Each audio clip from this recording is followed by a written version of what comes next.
particular discussion. We have a poll question, not one, not two. We have some poll questions that we would expect to have responses coming through. And while we continue with the discussion, yes, you could send in your questions. You could send in your answers to these poll questions. Take a look at some of the poll questions that we do have today that you could be answering. And in just after that, I will be letting you in on our panelists who already you had a sneak peek about, and get to have our discussion and set the ball rolling, for lack of a better word. This is what we have on the poll questions. Which of the following is not personal data? You have to choose one. Students' examination results, location, company registration number. Which of those is actually not personal data? Okay, tell us. The second one is, do you know who to report to if your data is being misused? If you do, you can say yes. If you don't know, you can say no. And we'll get to know much later on. The third question to be answered is how many countries in Southern Africa? I will have that, please, once again, to have our poll questions coming through as we continue. And you can go ahead and answer those questions, answering them and giving us the options that you think about. We'll be displaying part of that information and the answers that will be coming through at a later stage. So ladies and gentlemen, we know that Southern African countries since 2012 have 2013 have gone ahead to continue passing more established authorities that can be able to deal with implementation of these laws. And there is a leaf to borrow, a branch to borrow for many of the Southern African countries. Some haven't been there yet, but they are on the way. How is the implementation of these data protection policies being emphasized and taken on in the Southern African countries? That is going to be the basis of our discussion. And we have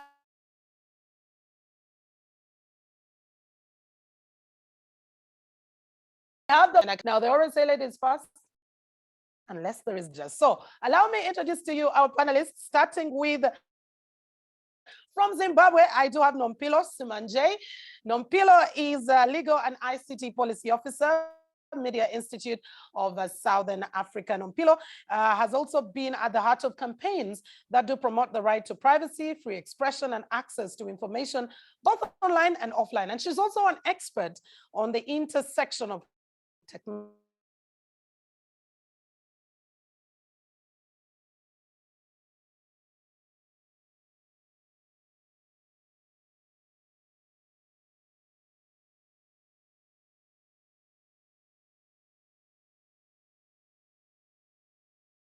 than Hlengiwe Dube, who is a project manager with the Center for Human Rights, University of Pretoria. Hlengiwe Dube is a PhD candidate and also a project manager with the Center for Human Rights, University of Pretoria. She also manages projects on freedom of expression, access to information, digital rights, and other issues that fall within democracy purview within the Center's Expression, Information, and Digital Rights Unit. So ladies and gentlemen, let's welcome South Africa, who is represented by Hlengiwe Dube. And we're not yet done. Like I said, it's the ladies first. I have from the United States, I do have Nomi Hailu, who will be talking to us much later on. She is Africa Innovation Radi Program Manager, Mozilla Corporation. And Hailu is the program manager for the African Innovation Muradi at Mozilla Corporation, where she manages initiatives, manages partnerships, events, and supports strategy development for Mozilla's work in Africa region. Hailu also has over 10 years of experience in international affairs across policy, campaigning, and program implementation. And she most recently actually went ahead and worked on conflict resolution and peace building, and has a background in human rights and women's empowerment. Yay, let's welcome another one. I can go to the men right now, and of course, they're well represented. From Botswana, ladies and gentlemen, a round of applause. Let's welcome Botswana. We do have Orabile Mudongo.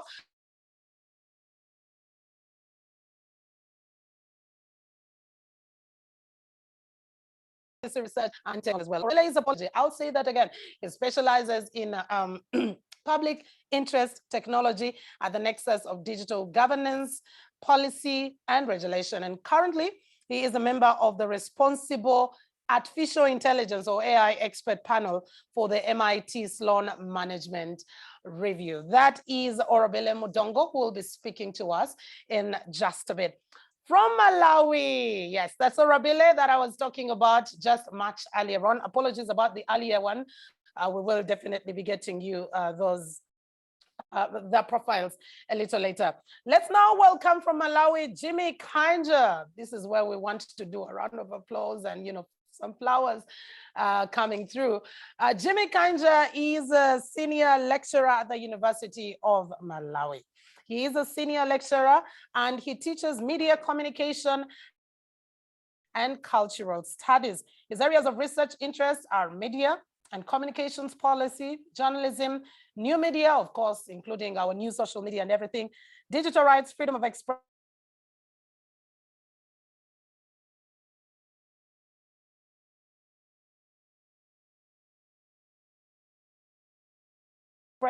access TV as well, but that's just a bit that we can be able to let you in on Jimmy Kanja. And we also from Malawi have representation, Bram Fuzulani. Let's welcome Bram Fuzulani, who is the president of the ICT Association of Malawi. Bram was appointed by the UN Secretary General to be a member of the 2022 Multi-Stakeholder Advisory Group, or you can call it MAG,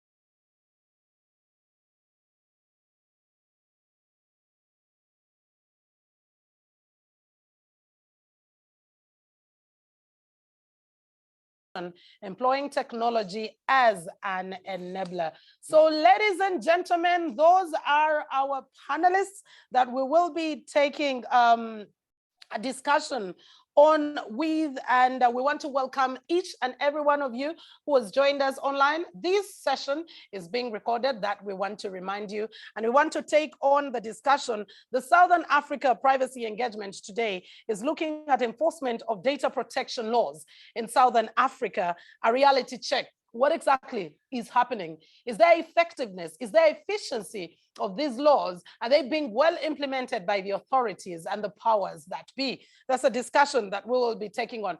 And well, I last introduced Ogoni, but I think he will be the very first one I will be speaking to. But a general question to all our panelists. Let me start with you, Ogoni. What is your assessment of the data protection and rights to privacy in Southern Africa so far, at least for the countries that you've managed to work in?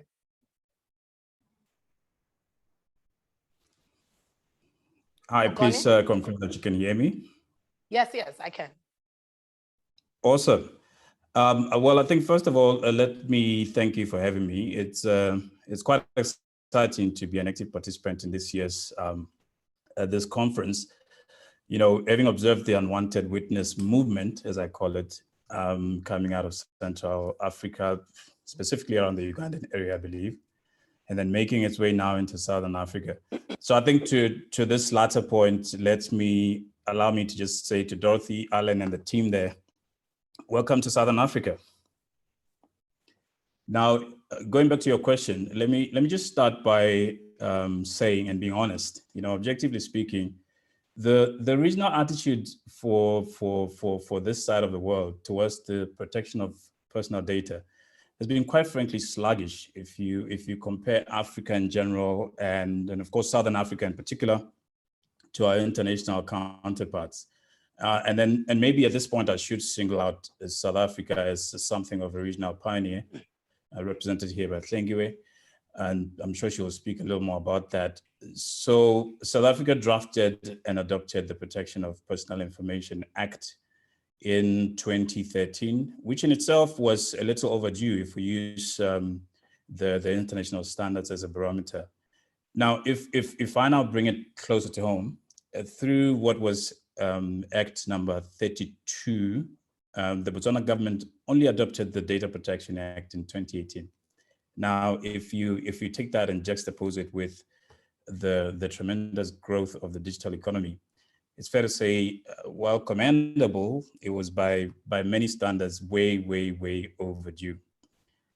Because I mean, prior to that, that means that Botswana didn't have any primary legislation that regulated this kind of data. Just to give you a little bit more context, while the Act was adopted on the 3rd of August 2018, it only came into effect, and that is to say as law, on the 15th of October 2021. And the commission obviously then had the task of ensuring that everybody can actually shape up. So it extended a 1-year grace period, and you can call that a dress rehearsal, to October of this year, 2022, for any person or entity processing personal data, allowing them to conform to the provisions of the Act. So we're looking forward to that. Some people more than others, obviously. So I think that's something to say. So while it's I think it's impressive that more countries in Southern Africa have kind of now heeded the clarion call to protect their citizens' rights to privacy.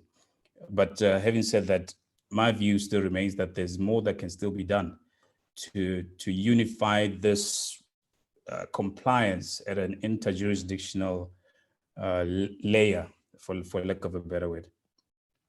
Thank you. Let me get to Nompilo. What's your own assessment of how data protection and privacy has been dealt with in Southern Africa? Nompilo, are you able to get us? Oh, goodness me. I had not muted, but yes, thank you so much for having me. And I'd want to build on what Ogone has just said with regards to the fact that there's still lots of work that needs to be done in the region as far as data protection and privacy is concerned. And I think from a continental perspective, one key thing would be that lots of countries, many countries in the region are yet to sign the Malabo Convention. They're yet to ratify the convention. So from an international standards perspective, there's that aspect lacking.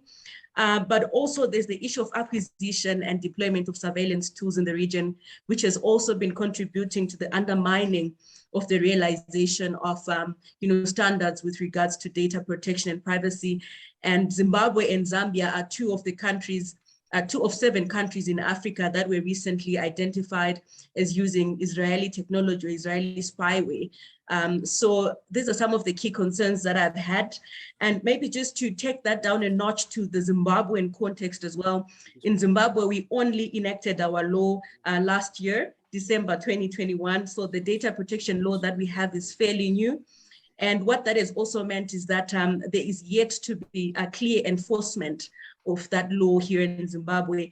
And unlike South Africa, we did not even have a transitional period that was put in place to facilitate or enable data processors and controllers to comply with the provisions of the law. So that is where we are at. And I think there's lots of work to be done even with regards to capacitating the Data Protection Authority. In Zimbabwe, we did not enact an independent or a new Data Protection Authority, but POTRAS, the telecoms regulator, was appointed to be the Data Protection Authority. And there've also been key conversations around its independence, or that it's now a super administrative power. So those are key concerns also that we have from this end with regards to the state of data protection and privacy. And just to highlight also that I think some of the key concerns, especially from a regional perspective, are centered on our existing interception of communications laws. Some of those laws still have provisions that undermine data protection and privacy. So there's lots of work that needs to be done also in addressing those laws and the provisions that are in those laws which do not comply with the principles of data protection and privacy. I'll end here for now. Context, and I would much later on want to know what's the effect of using this sort of Israeli spyware or software that's coming through, and what the discussion is thereafter. But Jimmy Kinda, let me come to you.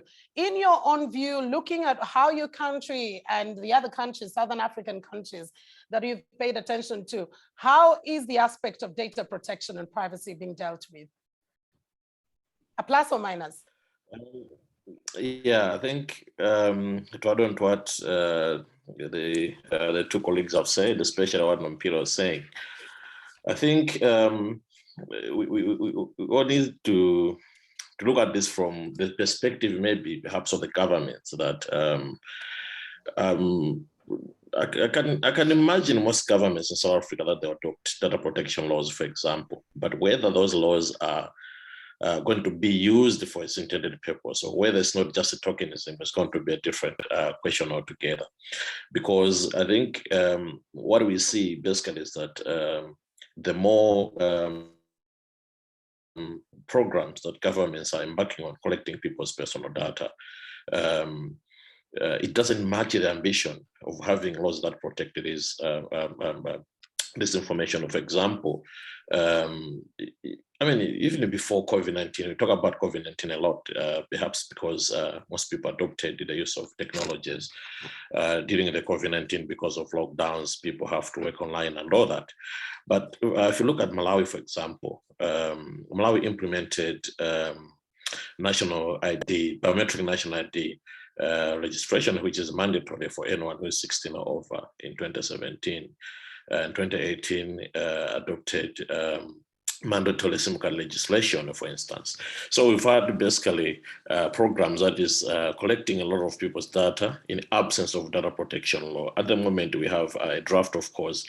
I understand that is now in the Ministry of Justice, but it hasn't been gone to Parliament yet. So we have a lot of data that's been collected in absence of data protection laws.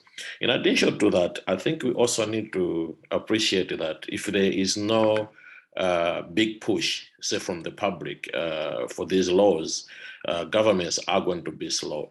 So we may non-issue for a lot of people out there. So we also need to pay attention to this fact that for most people, data protection, what is it? Most people don't really get it. So maybe there's also that sort of aspect. So I think we need to focus beyond just having data protection laws in place. In other words, we need to get to a point where the governments are compelled actually to play their part in protecting people's personal information. Thank you.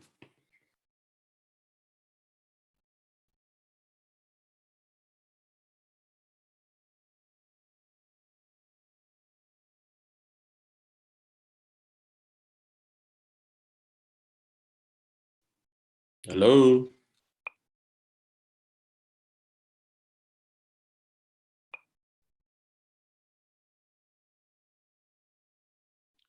The moderator is muted.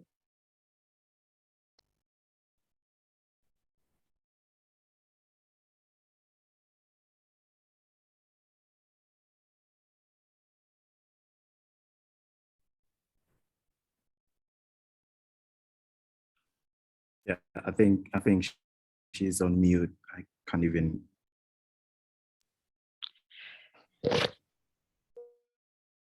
Lengiwe, are you able to get me? No, you're on mute. All right, sorry, Lengiwe, sorry we did lose you right there. Sorry about that technical glitch. But I am coming to you to get the South African perspective of how data protection and privacy is being handled. Thank you. I was saying I was not able to get you because you were on mute, so that's why. Thank you so much. My name is Hlengiwe Dube. I am representing the Center for Human Rights, which is based at the University of Pretoria.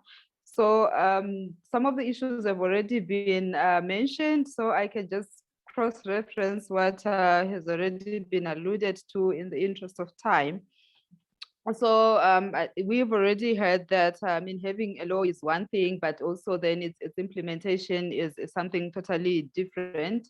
Having a law has its own long, tedious process, and also then the implementation becomes a whole different process altogether. So within the context of South Africa, yes, a protection of personal information law exists.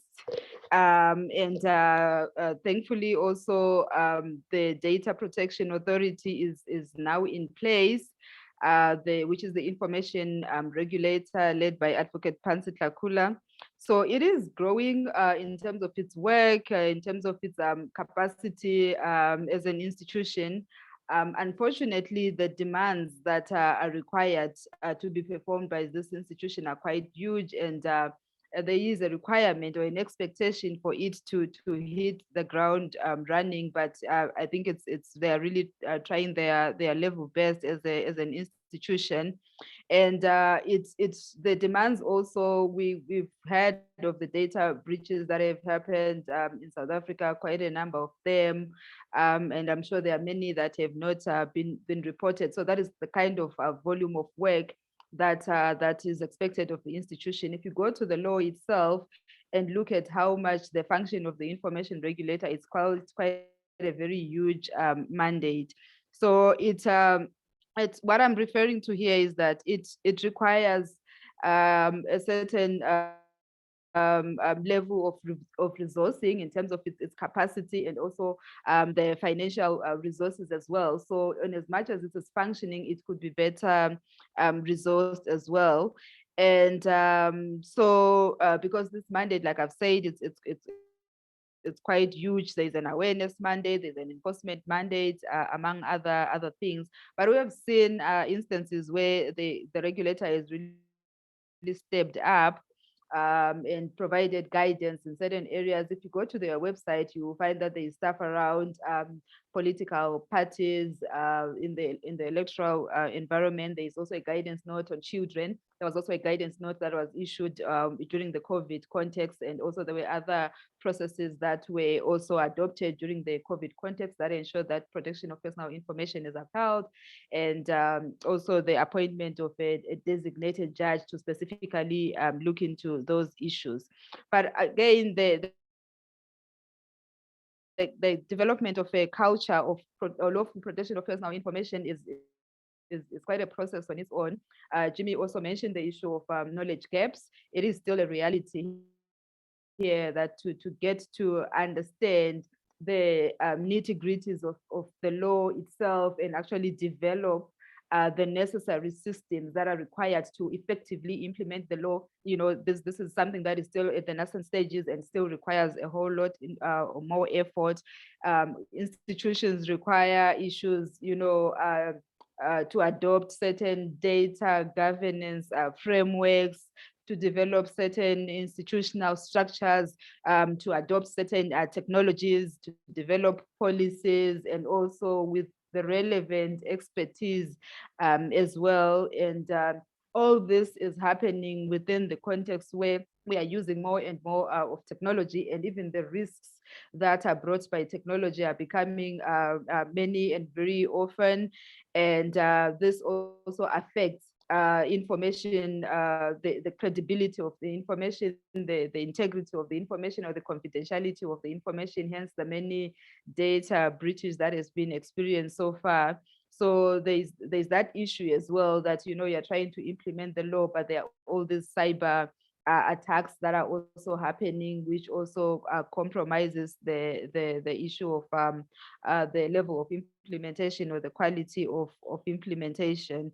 And also you will notice that there is the access to information law, and there is also the data protection law. So there's also a need to have that understanding of how to create that very delicate balance sometimes when you're looking at both rights. And these mandates, they sit both within the information regulator, which is the same institution. But again, recently I was having a discussion with a colleague on an example of the elections environment, where in terms of electoral transparency, you would require the electoral management body to proactively make available the voters' roll to the public. But then what are the privacy implications? What are what are those issues that you have to consider when you are balancing it with the requirements of the protection of personal information vis-a-vis the requirements of the other law as well? So those are some of the issues that are to be taken into consideration, or that are playing out as South Africa is implementing the law, issues around security of information, the integrity of information, the adoption of, because when you're taking down to the internal, at organizational level, the internal standards, the internal structures, the internal policies, the ways of controlling data, the ways of developing data, it's a whole big ecosystem that is still developing. And there's also, for organizations, you will find that this is like an additional layer of responsibility, which requires its own resources, which requires its own internal mechanisms. And organizations are in the process of developing those so that they are in full compliance with the law. I will also be coming back to you just to get deeper into the context of how South Africa is dealing with this and the laws and how they've been implemented. Let's now get to Bram from Malawi. Bram, in your own view, is Southern Africa doing a good job, and Malawi being part of those? Yeah, I think so. From the context of West Africa, there are many examples that have been shared in terms of the legislations or countries that have passed legislations with regards to data protection and privacy. Maybe an area that we need to also focus as civil society organization, but also different stakeholders, is the area which I like. I've always wanted to drum more support towards. You see, when the laws are being drafted, most of us civil society organizations and different institutions, except government, we are always late to the party. We're always late to the party in the sense that we want to raise issues that should have been considered during the drafting of the law. You know, when the draft is in place or the process has been, put in place, I think most of us shun our way, to come to the table and look at the draft and give our input before it's too late. That is, I think, very critical, not only in Southern Africa, but I think within Africa itself. We should begin to advocate for good legislation. I think there's a discussion whether when you have the data protection law in place, who is going to be the commission? Who is going to be the authority in this context? Is it going to run with the state agency? And then there's a fear of if it's left to the state agency, then they can use it to their own advantage. They can also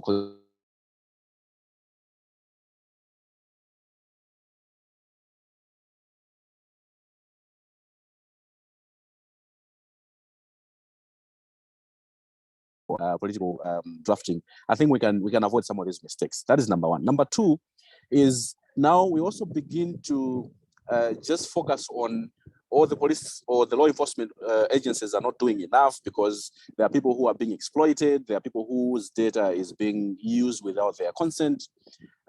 But we haven't educated or civic educated the masses in the rural areas, in the remotest areas of our countries, in Zambia, in Mozambique, so that they are aware of these issues. You would find that in most, my perfect example is if this was actually a physical meeting, you always have a photographer who is going around taking pictures, and no one actually asks them and say, "Oh, don't take my picture," because you need to give consent.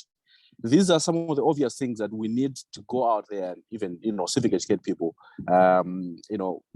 Just getting to an event and someone is asking you for your details to register on those forms, put your name here, your contact details.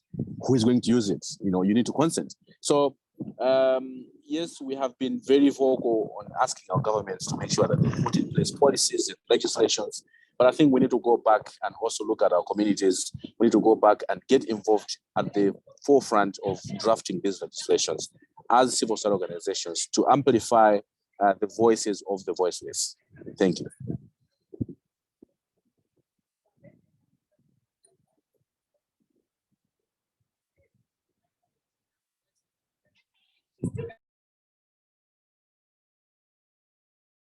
I'll definitely be getting back to you in just a bit. I totally love when you say that at which point are the other stakeholders involved in the discussions about these privacy laws. I think that is very key, that it should be from the very beginning. Let's get to Hailey from the US in just a bit. I would like to know that since we're talking about data protection, there are a number of channels or digital platforms that we are using from the United States. You can mention it all, WhatsApp, Facebook, Instagram, everything. But the question is, while we are discussing data protection in Africa, in our different countries, in Southern Africa, how are these going to be affected and how can we bring them on board? I know currently that Uganda, for example, is having discussions with Facebook on matters, not just revenue, but also data protection and that. But Hailu, let me get from you. What is your assessment of data protection and privacy in Southern Africa from the studies that you've done?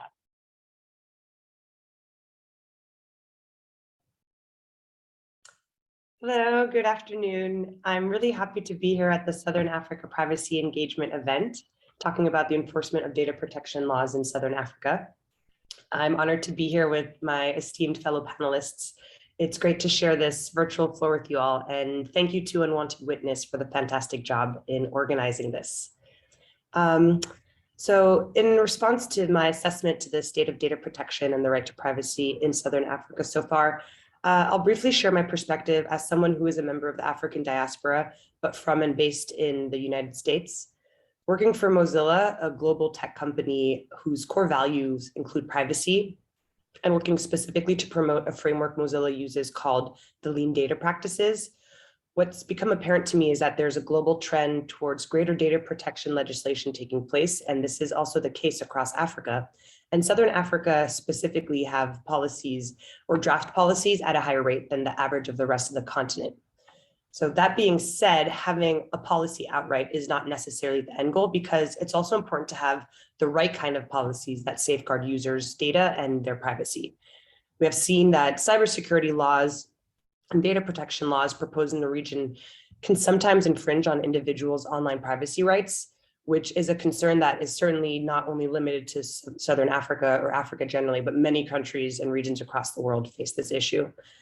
And beyond having the right type of policies on the books that properly safeguard users, the next step after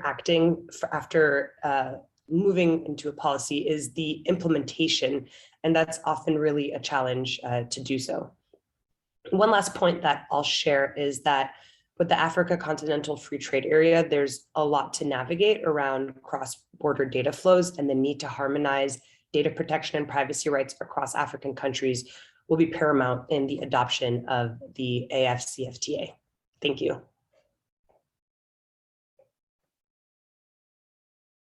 Thank you very much. Hailu will definitely be coming back to you in just a bit. Maybe for that particular one, for the bigger outlook, for the sneak peek, let me get to Orabile. Orabile, what is your own assessment of aspects data protection and privacy in Southern Africa, with context of what is happening in Botswana?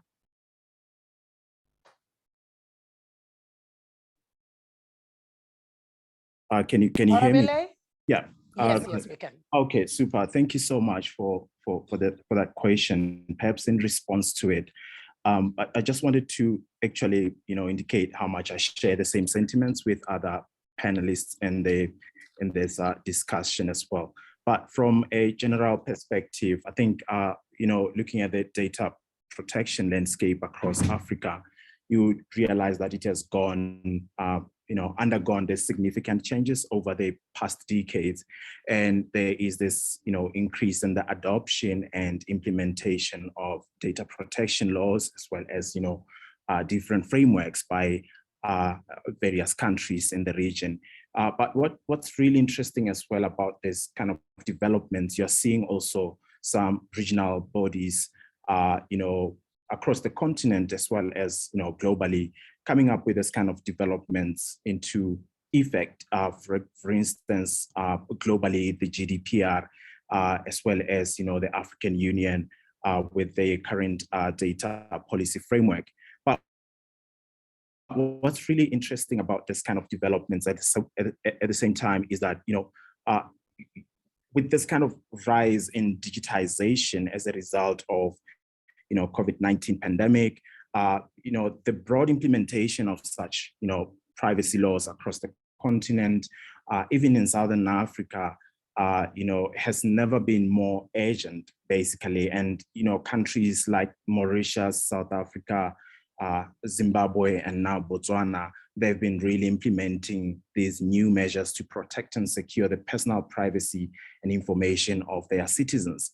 But in general, existing data protection laws across SADC countries, they kind of really, offer these provisions that cover the majority of principles and data subjects that are, also included in your GDPR. For example, most of these laws, they have this detailed provisions on the data subjects, on consent, as well as the lawfulness of processing personal data, instances of data minimization, as well as storage of limitation, amongst others. But I think what's really key for me in this kind of discussion is the gaps that are actually existing within existing frameworks, where there's this kind of lack of functionality and management of legal practices across the African continent in general, which really provides a lack of sustainability and practicability,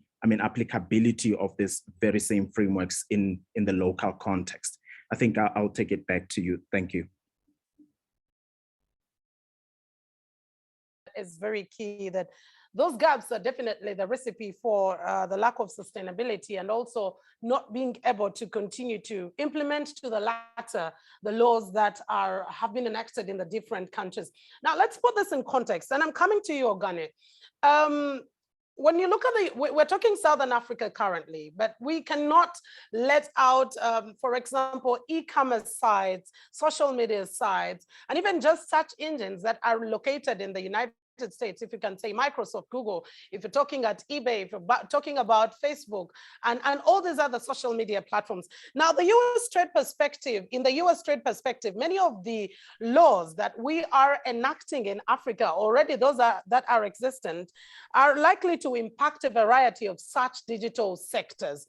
Now, the question that comes through is, what effect will the establishment of these data protection laws, or those that are already in existence, have on the way some of these firms get to not only use the data, but also share it and have a sort of harmonization between the US and the African countries? Like I put for you in context, Uganda currently is in talks with Facebook over something the same, not only revenues, but also data use and management. Thank you very much once again. Well, look, historically, putting up a billboard was, if I can use that example, was akin to kind of sowing seeds through that age-old method called broadcasting, and there was absolutely no way of telling what's going to stick and what's not. So the transition to digital allowed marketers to know exactly how many eyeballs have seen the billboard, quote unquote. And furthermore, you can tell exactly who these people are across many different dimensions, whether you're talking socially, culturally, spiritually, the list is endless. And of course, that can be quite truly powerful, commercially speaking.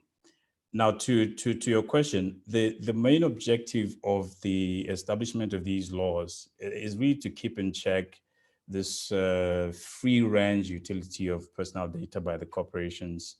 And of course, we have now seen kind of a change in posture following the tightening of some of these rules, mostly in the West, and now kind of permeating to our side of the world. We've seen an observable attitude shift in favor of the consumer, of course, in the way that big tech currently handles personal data. Although there still remains some loopholes that they grab onto in order to appease the regulations while furthering their commercial means. We talk a lot about consent, and I think there's no conversation on data privacy that doesn't have consent littering about 80% of the vocabulary. But consent can also be as clear as you want it to be, or it can be as gray as you want it to be. And most of these big tech companies have started to use it as a tool to serve their own ends while actually being compliant at the same time. And I think these are areas that will need to be looked at in the context of conformity and compliance. I mean, if I give an example of purchasing a 2,500 iPhone, the first thing that the company will do is they'll give you a 36-page point size 6 privacy policy, at the end of which you basically, that's how I read it, you concern or turn this device into a brick. I'm not sure we can call that consent in the good faith that the data privacy laws actually intended it. So I will stop there, but I think that's basically some of the things that we need to look at, particularly in relation to what we refer to as big tech and how they handle our data. Thank you.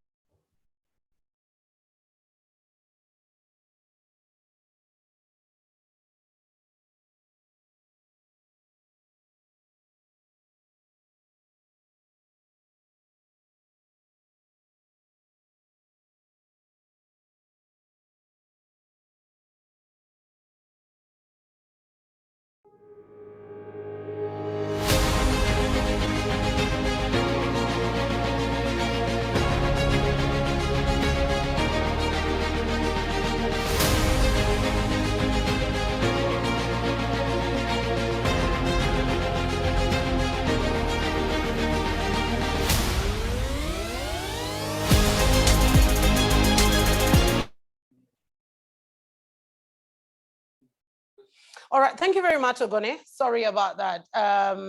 Probably many of us kept waiting to see. But the 4th Privacy Symposium Africa will be coming through in November. Nairobi, we're coming. But this is the first engagement of the Pan-African engagement that we are having. And today our discussion is on the perspective of data protection and privacy on the Southern African perspective. And of course, we're having very brilliant discussions that are coming through. Nompilo Zimbabwe, let me come to you now. For long, like I said, the African data protection laws have been known to be non-punitive, more like lax, and that is probably one of the reasons why we do not have as much efficiency coming in from these laws, and whoever is taking the data is using it as and how they would want to be. Now, could this be the beginning of more punitive data protection laws in Southern Africa? Having seen, for example, what happened in April 2022 when the National Data Protection Agency of Angola did announce that a government-owned bank in the country had to pay off an equivalent of over 525,000 US dollars over violations of articles in their data protection. Thank you very much for your question. I think what I want to emphasize is that most, if not all, of the data protection laws that we have had do have provisions that speak to what remedy will be put in place in the event of breach of some of the provisions on the position of the data processors or data controllers. So I think what we are now seeing is enforcement of those provisions. So in most of the data protection laws that we have had, you normally have a framework that speaks to the standard and principles that data controllers and data processors should adhere to. But thereafter, in enforcing the law, even Hlengo, I think she mentioned that, and I think it's something that has happened also in Angola, that several regulations have then been enacted, which then elaborate in terms of what standards should be put in place or what mechanisms should be put in place. And as a result, what remedy or what punitive measure will be a result of any breach. So what we are seeing is some level of enforcement of some of these laws. And I think it's very important because it sets a precedence in terms of the data protection laws.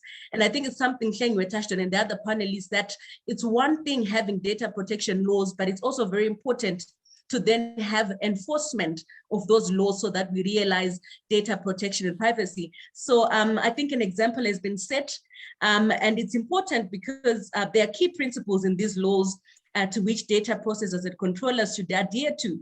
And if we look at what happened with that bank in Angola, one of the, what it had done was that one of the articles that it had violated related to notifying the authority before processing or getting authorization from the authority before processing data, and it did not do that, did not comply. So it's important because corporations are some of the biggest or key stakeholders protection privacy is concerned, and it's important that they comply with the provisions of the data protection laws. And also, I think what is key is that, for example, if you look at South Africa, I think we mentioned it as well, that there have been several data breaches. And I think sometime in 2021, the authority mentioned that there had been over 139 breaches that had been reported. So in one of the cases, the regulator has been putting to task one of the credit bureaus for repeatedly offending or repeatedly violating the provisions of its Protection of Personal Information Act. So in instances also where corporations or controllers and processors are repeatedly violating the provisions of the laws, I think it's important that we should have this framework or this capacity to then have this punitive measure enforced. I think that would be my contribution for now in terms of where we are headed.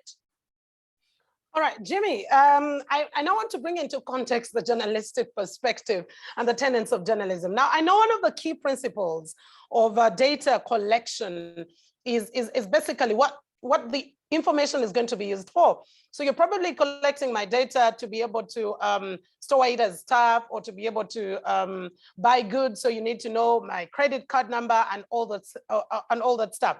But how are these applicable in journalism? Because if it is personal information, then it doesn't have to come out as easy as much as possible because it's private, it's personal information. You collected it for something that you needed to get. And is that being practiced in the aspect of journalism in Southern Africa?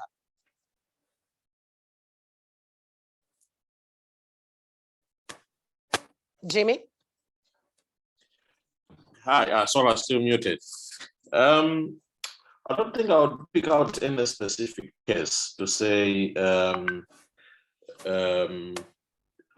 speak to that question specifically. But you would rule it out because how journalism work, basically there are several ways in which people can access information. But I think when you think about journalism itself and data protection, I think this is where we go back to the question of having data protection laws, because you have to have points that are clearly spelled out. What information can people have access and whatnot? And we know that we also have to strike the balance between protecting freedom of expression, protecting the right to access to information, protecting the right to know that if the public have to be informed, then you have to make way, you have to provide room for journalists to get information. And that information should not just be PR-based information. We're also talking about information actually that others may want to hide, information that others may want not the public to know. So there's information that you can get readily available in public places. There's information that you also have to find through other means. So looking at data protection and journalism, I think there's a thin line that we have to define between protecting freedom of expression and also protecting people's private concerns. And of course, we know that much as we can discuss about freedom of expression, but journalism also have an obligation to protect private citizens. If information doesn't concern the public, if information shouldn't be public, then it shouldn't. So yes, I don't really have specific cases, but then I think asking that question also highlights the fact that when you're discussing data protection is beyond just thinking about personal data, but you also have to look at issues of public concern. So these are the issues that we have to think about in that sense. I'll stop there. Yeah, maybe Jimmy, just before I let you go, I think I love when you say that it's not just data protection, but the consent itself. For example, I think it was Bram who mentioned if it was a physical engagement, there would be a photographer going around taking pictures. So I am a journalist, I am at this particular event. It's probably of persons who are differently abled. And because I need what is called the footage, I am taking the information in terms of pictures, and I'm going to use it without necessarily having to go to get their permission. Where does the line draw between, having the consent and not being able to deprive them of their privacy, but yet still I need to use that? Because if I'm doing a story about differently abled persons, there is a bit of the footage, I mean the pictures that have to go along with the story. Yes, I agree. There's a lot of that. I'm not sure about other countries in Southern Africa, but I know in Malawi, for example, go for, say, for example, an engagement like this one, if it was physical in some hotel or whatever, there are people taking pictures basically without having actually to ask people if they may want their pictures taken. So I think from journalistic point of view, there are different issues that we have to consider. That you may have a media institution that is well established, nation media, for example, in East Africa. But then increasingly also having the so-called citizen journalists, anyone can take pictures, anyone can publish anything today.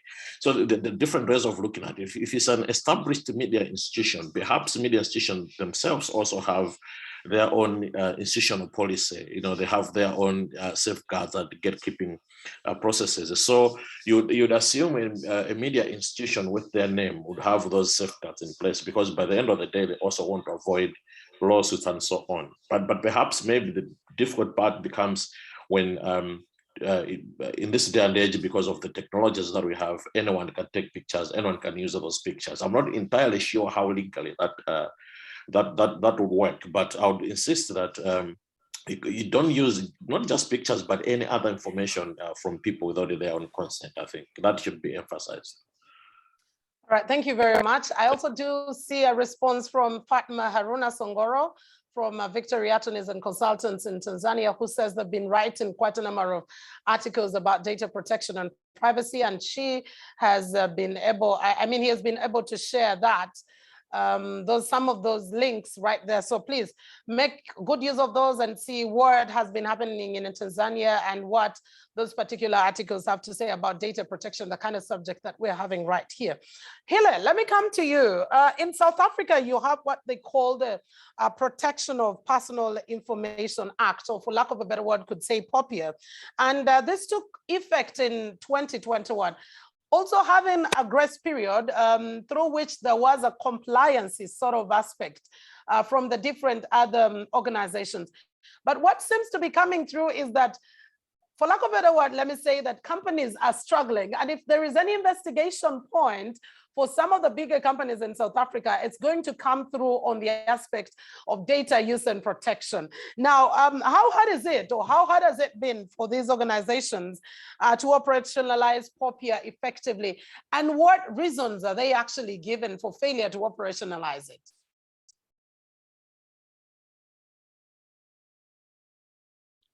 Hlengiwe?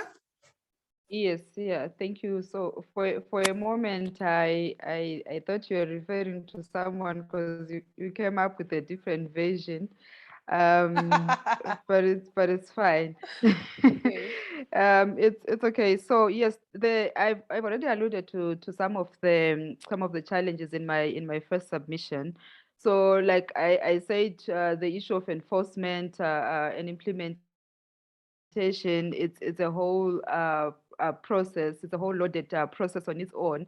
And to say South Africa is well ahead of other countries, yes, indeed. That there's a law in place, there's an oversight body in place, but in terms of actually the practicalities of it, you find that there's still a lot of work to be done. In my previous submission, I mentioned that the actual implementation requires specific internal measures or organizational measures to be adopted. And these could be in the form of human capacity. This could be in the form of adopting the relevant technologies. And like I said, it's also an extra layer of responsibility for organizations. So there is that transition that transition to adopting such measures, which will then ensure that there is that adequate implementation, or that effective implementation that is required.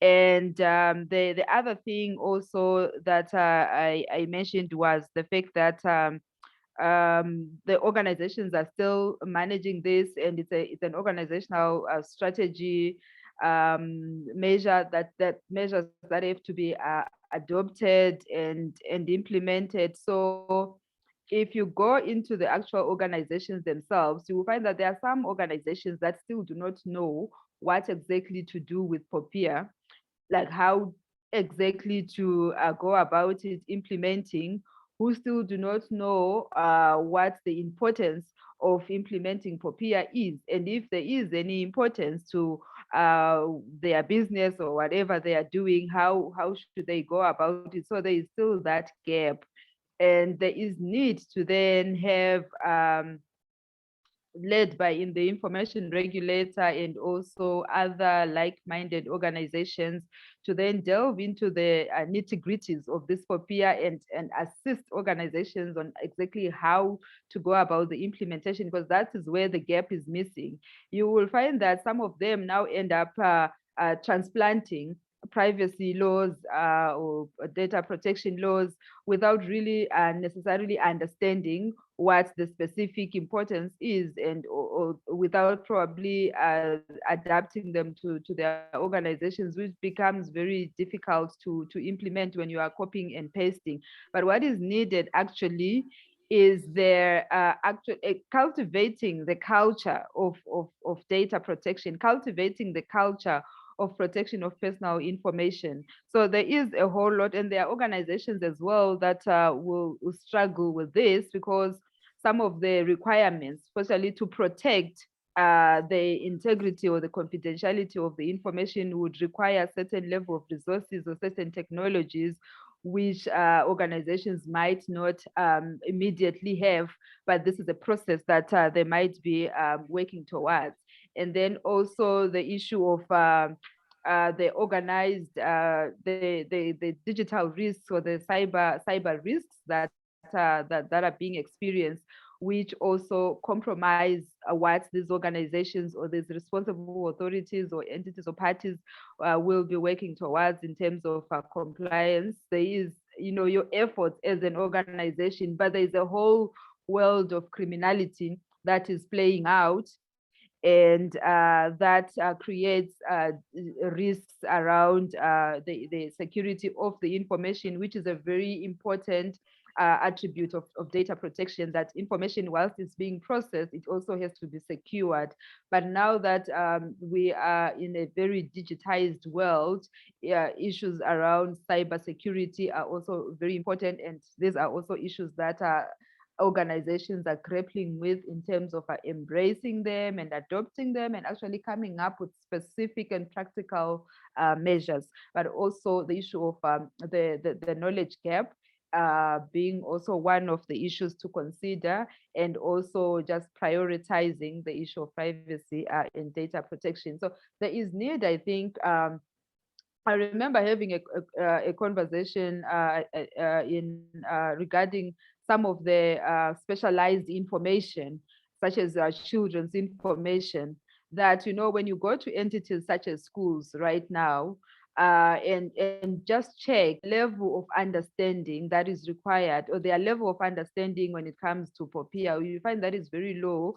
They do not think that it's still viewed as that law that is there, but it's still an abstract. To actually bring it down into the school system, an individual school, let alone the ministry itself, it's still a long way to go, and there's really need to look at the implementation or the enforcement sector specific or theme specific and all that, to get to that point where we can say there's optimal compliance with the law. But for now, there's still a lot that's still yet to be done. All right, thank you very much, Helengewe, for that. And I think you raised very key aspects, especially in government and the enforcers themselves assisting these organizations to implement exactly how, put in place the guidelines. This is how you should be able to implement POPIA and how, and also come through to help them not only to use the stick, but the carrot and stick approach. Sometimes the carrot has to be able to apply. Bram, let me come to you. Africa is excited about the African Continental Free Trade Area, immense opportunities, although there is a lot of discussion that is going through about homogeneity of some of these products with the different African countries. But that aside, the 52 countries that are excited and are going to implement the African Continental Free Trade Area, one aspect that is still a bit silent is the digital trade. And yet, in actual sense, it is going to happen.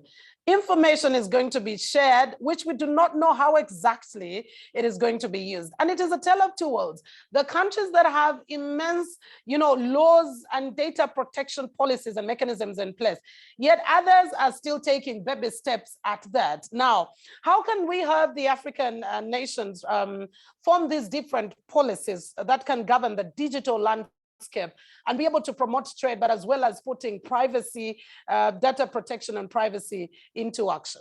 Bram?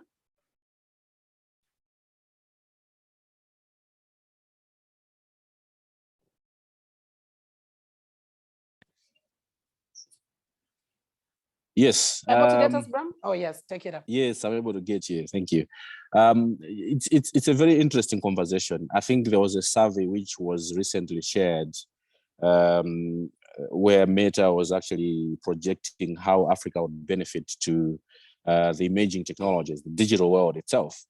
But as you're putting it, we are also faced with a dilemma of how do we strike a balance between protecting data privacy and protection, as well as making sure that we also take part in the digital economy itself.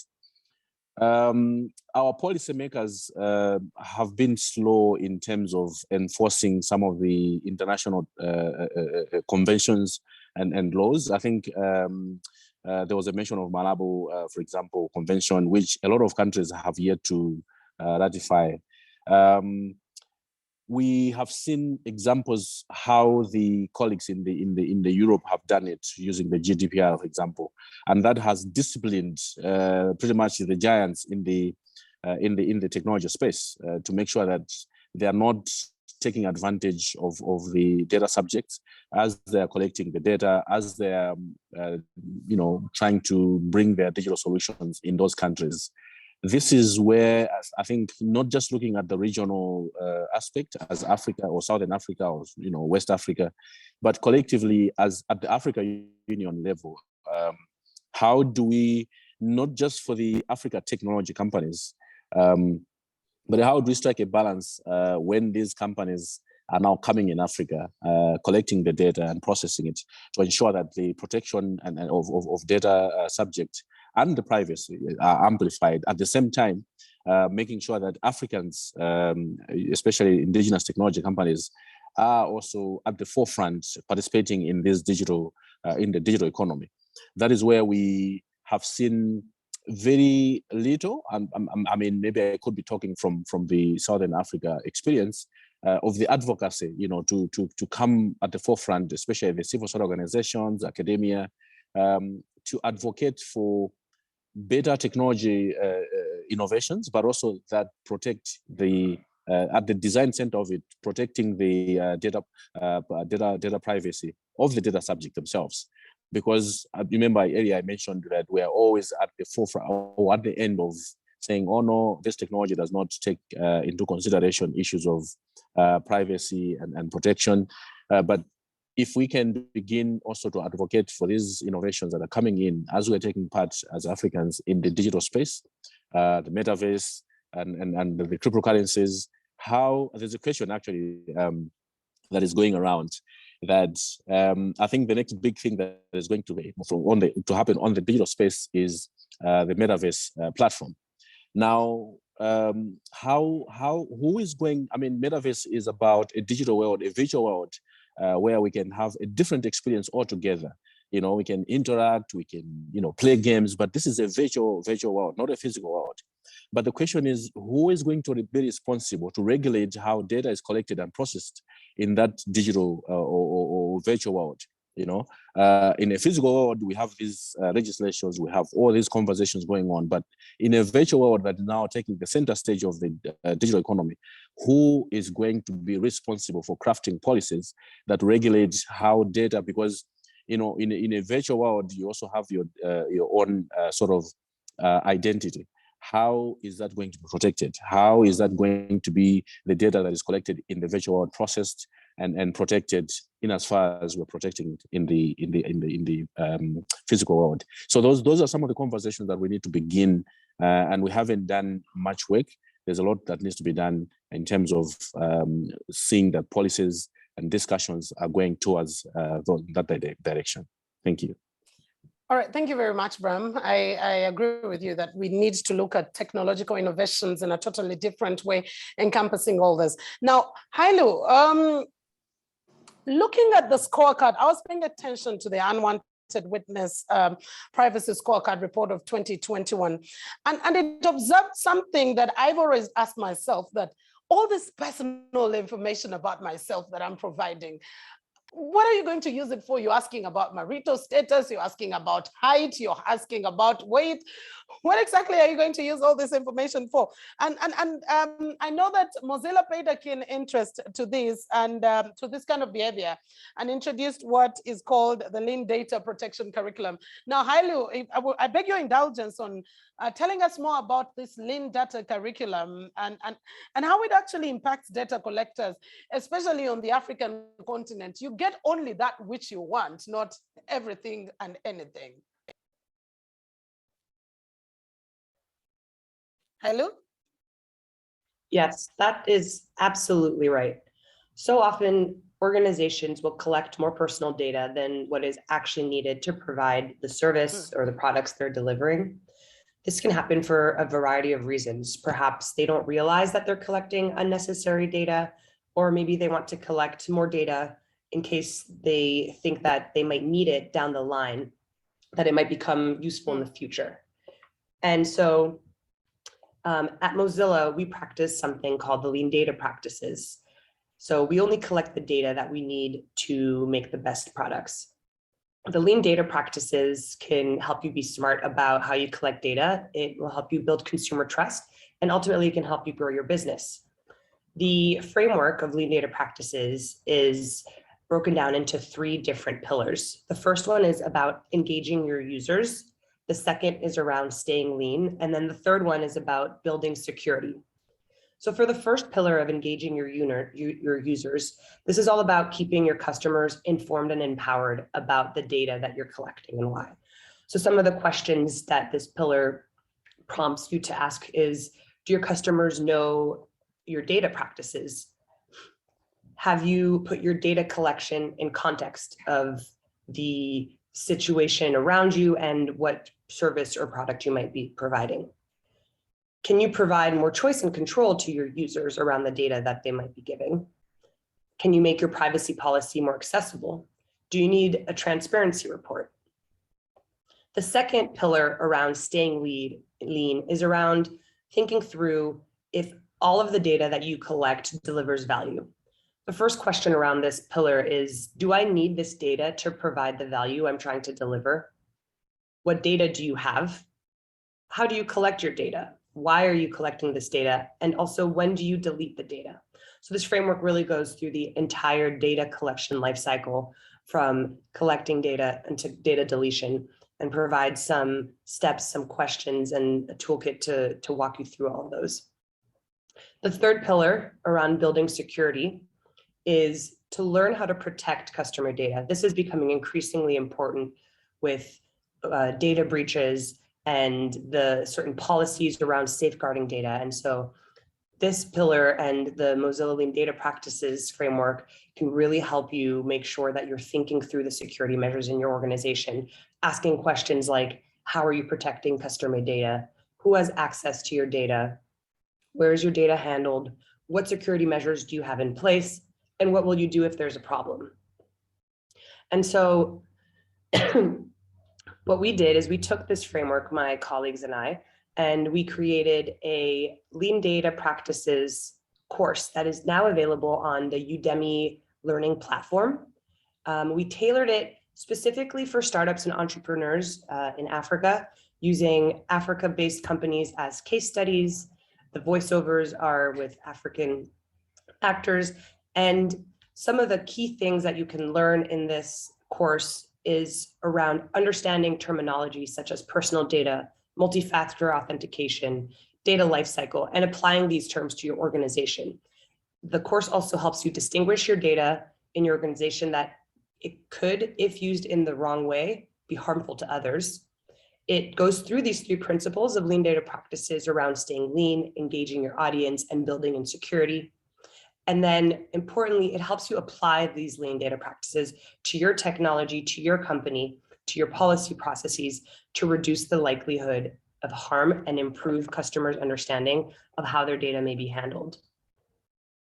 So the reason that we have this focus for this course around the African region is I work at Mozilla on a program called the Africa Innovation Mradi, Mradi being Kiswahili for program, which focuses on Mozilla advocacy and policy issues such as connectivity and access, explores product localization, and seeks to support innovation across the tech and startup ecosystem in the region. With the growing trend of data regulation policies and laws coming up around the continent and at the African Union level, this lean data practices course can serve as a useful resource.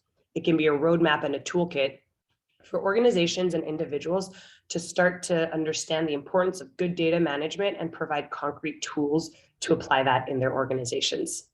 Thank you. All right, thank you very much for that. I think you bring into context a very important discussion, especially when you talk about organizations getting to ask themselves, do they really need this information? But also for the users having the choice and control of the data that they do get to provide. I think that's a very important aspect to pay attention to. Orbile, let me come to you in the context of, in relation to deployment of artificial intelligence, because I mean, we're talking about the 4th industrial revolution, we're heading into artificial intelligence, using robotics and all that which is coming through. Is the motivation to adopt artificial intelligence only to save money and time, or are we thinking about the privacy of citizens as well? Because we tend to think about, you know, each and every little penny and the time that we spend doing a lot of things that artificial intelligence could save us with, but probably are forgetting about the aspect of privacy. Yeah, I mean, thank you so much for that question. Perhaps maybe, you know, here's something to think about in this discussion here. If indeed AI is to transform our societies and economies, I think we need to put into consideration the effects of digital transformation and how they are already altering the way our society functions. Then I think it makes sense for us to discuss these issues in the context of socioeconomic and political perspective, privacy, as well as data governance. But then again, these issues, I think, they're actually that important in today's, you know, globalized and digital economy. Of course, you know, these are clearly questions well worth our consideration in this discussion. In relation to the deployment of AI and what the motivation is, I think, you know, there is no doubt AI is rapidly proliferating globally, and Africa is no exception to this. Startling developments keep emerging where big tech companies harness AI capabilities to kind of improve their analytical processes, whereas most governments as well kind of tap into these technologies to accomplish a range of policy objectives, some of which are lawful and others, you know, keep on violating human rights, and many which kind of lack clarity as to what purpose they serve. But to provide you with some greater clarity, empirical data from the research I conducted in the AI in Africa policy project shows that AI deployments in Africa are mainly driven by smart city initiatives, such as facial recognition, safe city initiatives, your CCTV deployments in big cities, as well as AI surveillance as tools to monitor, surveil, and track citizens. But in order to appropriately address the effects of this technology, I think it is important for us to first understand where these tools are being deployed and how they are being used. But although it is hard to kind of distinguish between legitimacy and unlawfulness, in terms of usage of AI technologies, I believe this discourse will help us to kind of really understand the capabilities of these technologies and how they are transforming the abilities of governments and big corporates to how they function in our society.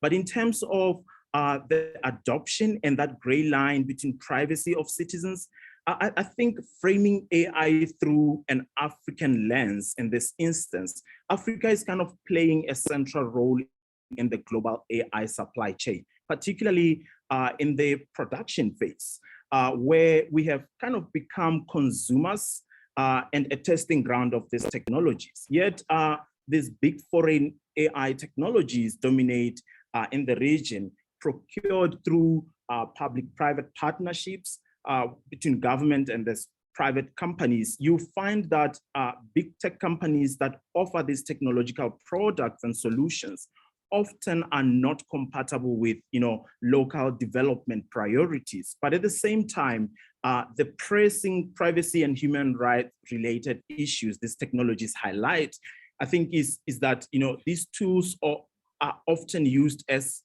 tools of repression and social control, which ultimately violates, civil liberties such as, your freedom of movement, association, as well as, equality and fair treatment. I think, looking generally from how these issues relate to privacy, you find that, there are kind of less than 5 African countries right now with existing national AI strategies. However, some of them are kind of really include provisions around data protection legislation that recognizes AI as a tool for data protection. And it is upon government and other stakeholders to kind of really come to a common ground and understand that AI technology has a role to play in terms of compliance and data protection standards within the region. In terms of AI surveillance, interesting enough, governments often, and also many of private companies actually purposefully hide their surveillance capabilities in some instance. And as such, it has really become difficult for researchers and also civil society to precisely determine the extent to which these governments are deploying algorithms to support their surveillance objectives, or whether AI usage is more speculative than real. But I want to depart from this submission with a point from the OHCSR inaugural report on privacy and the digital age surveillance. It kind of highlights a lack of adequate national legislation and also enforcement or weak procedural safeguards and ineffective oversight mechanisms, which actually diminishes accountability and fosters this kind of condition for unlawful use of AI technology by our governments as well as private companies they engage with. Thank you. To go with now, I love when you talk about that the framework of African, I mean, artificial intelligence has to put Africa into perspective, because we've become consumers and then a testing ground. But then with the adoption of artificial intelligence, Orabele, will we then have this data protection laws still relevant? I think I would like to, partly agree with your question somehow. Of course, having these data protection laws and policies in place is quite relevant to this emerging digital policy as well as developments we are witnessing in the continent. But at the same time, I think we need to kind of really define what exactly this technologies are serving our societies and how they will impact the way the society functions. Hence, I was emphasizing the aspect of, improving our oversight mechanisms in terms of, putting in place committees that kind of vet this kind of technologies and how they impact the society, and at the same time, how they can add value to the economy.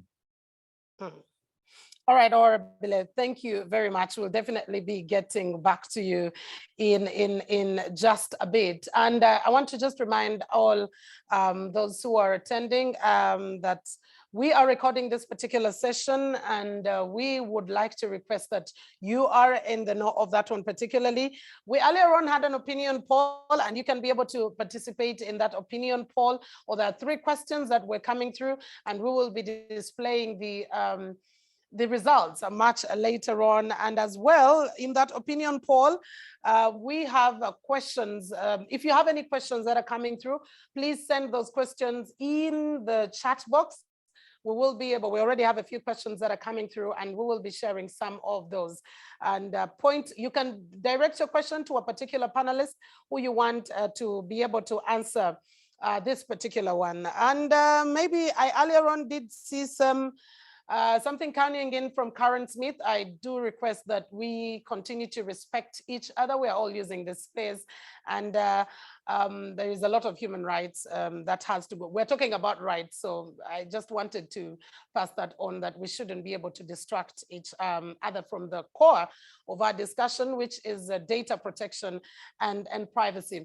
Ogoni, let me come back to you now. Southern African countries are actually now working tirelessly to be able to update or create and laws and regulatory practices with regard to data protection and privacy, and ensure that there is privacy and the rights reserved and protected for the consumer who is online.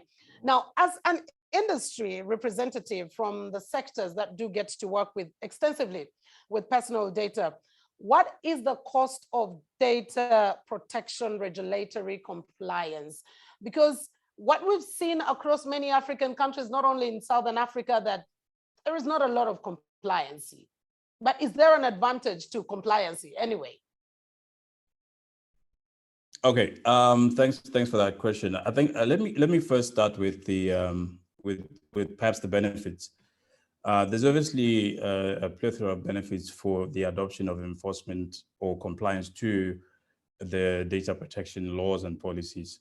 I think one of the panelists earlier talked about, data use limitations. There's things like security of the data quality, etc.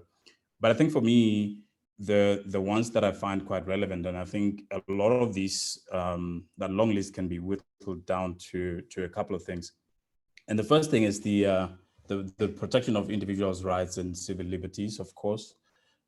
Firstly, this speaks to the right for consumers to have awareness of how their data is not only collected, but how it's shared and how it's actually even tracked. That is to say, how it's being processed holistically. Secondly, the privacy legislations can restrict governments, make no mistake, and law enforcement agencies from unscrupulously accessing private citizens' information. We've seen instances where governments do that through unwarranted invasions. So in jurisdictions where these laws are being adhered to, we see situations where even the police would need to get a warrant before collecting personal data. So that's one. And then the second thing under the benefits is the protection of vulnerable people from predatory online behaviors. And maybe I say vulnerable, but I should say the protection of all people from predatory online behaviors. So I think everyone listening to this would have read about or worst experienced firsthand how online exposure of identifiable information can be used to sabotage physical or mental well-being of individuals. We obviously summarize all of this into what we call cyberbullying. And so those two for me kind of do stick out. Now, if I shift my focus a little bit to, I think you asked about the potential cons or the disadvantages of the adoption of data protection laws. The first thing, which also serves as a deterrent for most companies at a company level, is the cost of compliance, which typically comes in a capital investment type form. And this sort of investment, whose return on investment is not immediately apparent to the corporation, besides just forced compliance, is a bit of a deterrent, and it's something that a lot of people see as a disadvantage or as a con.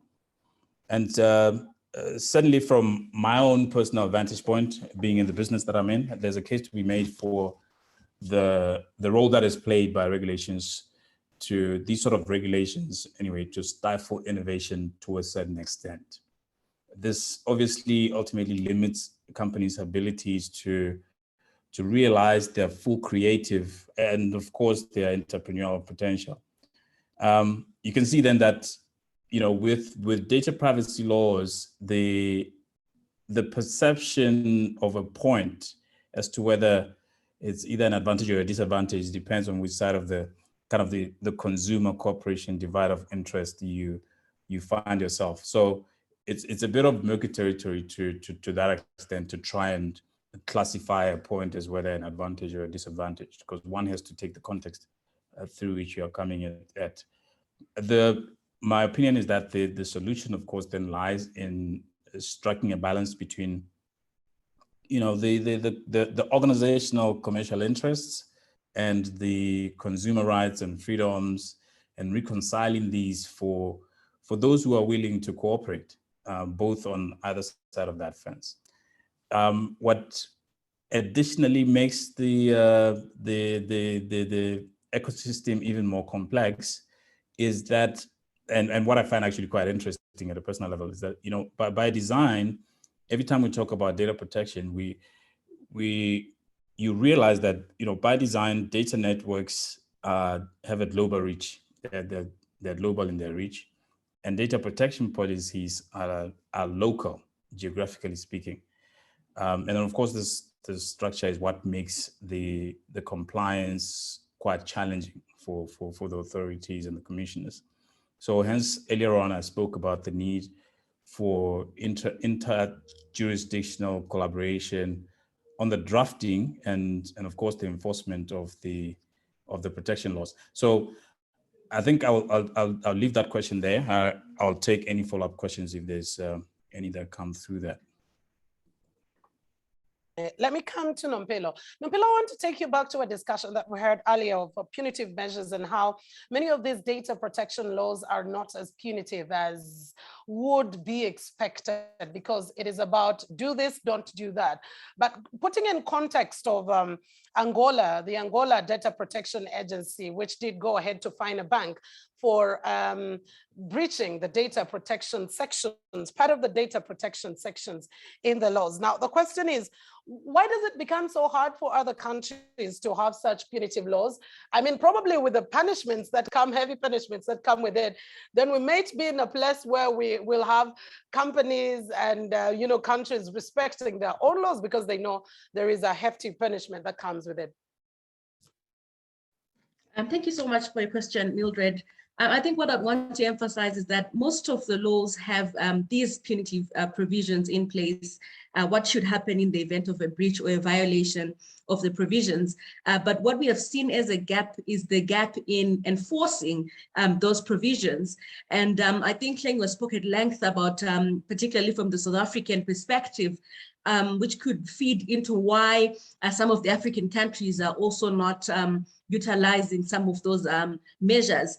And what I want to emphasize, maybe as a starting point, is that it's very clear that most of our data protection authorities who are responsible for the enforcement of those provisions or these laws have several mandates or have several roles and functions as part of their work.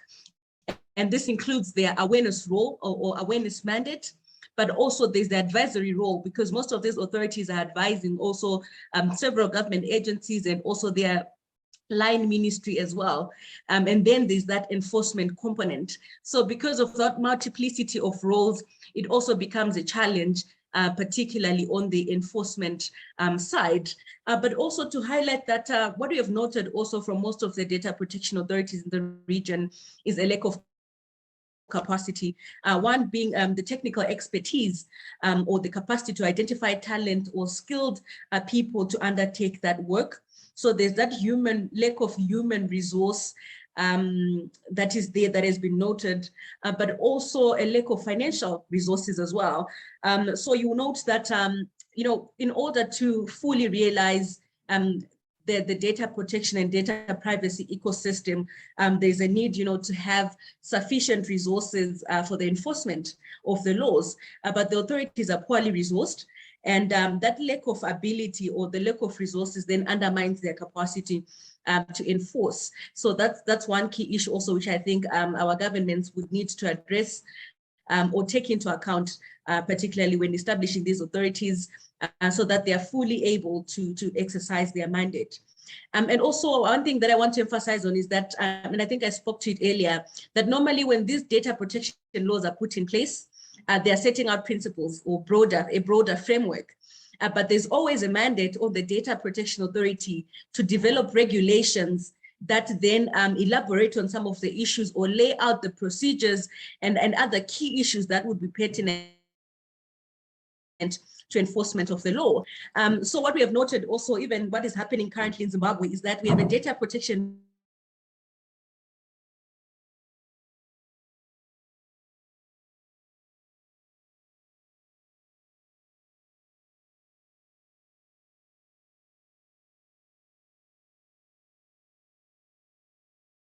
how the notice should be made, what nature of information should be included in the notice, what mechanisms should be put in place once a security breach has been noted or has been identified. And in other instances where the law speaks about data processors and controllers having information security mechanisms, I think Shengwe spoke at length about that, about the correlation between cybersecurity and data protection and privacy. So where in other instances the law speaks about the need for controllers and processors to have some mechanisms in place that facilitate information security, you see that there's not much information in terms of the level of compliance or the bare minimum standards that the authority is expecting. So as a result, also that then really affects the enforcement and then also slows down their capacity to then enforce some of the punitive measures that would have been put in place. So these are some of the gaps that I've noted in the region. And I think there's opportunity also to develop the capacity further, not only of the data protection authorities, but even of the standard guidelines that most of the countries are putting in place. For that particular discussion coming through. Let me run to Jimmy. Thank you, Nampilo. Jimmy, still bringing into context of journalism. On one side, you have the journalist who is trying to get data as a data collector. On the other side, you have the sources who are more like the data subjects. And in doing that, there is one aspect of freedom of information and how you're going to use it, and the privacy aspects coming through, and the freedom of expression. But on one hand, there are the sources who could be able to, use that against you as a journalist. So I am wondering how we can be able to strike a balance between the two.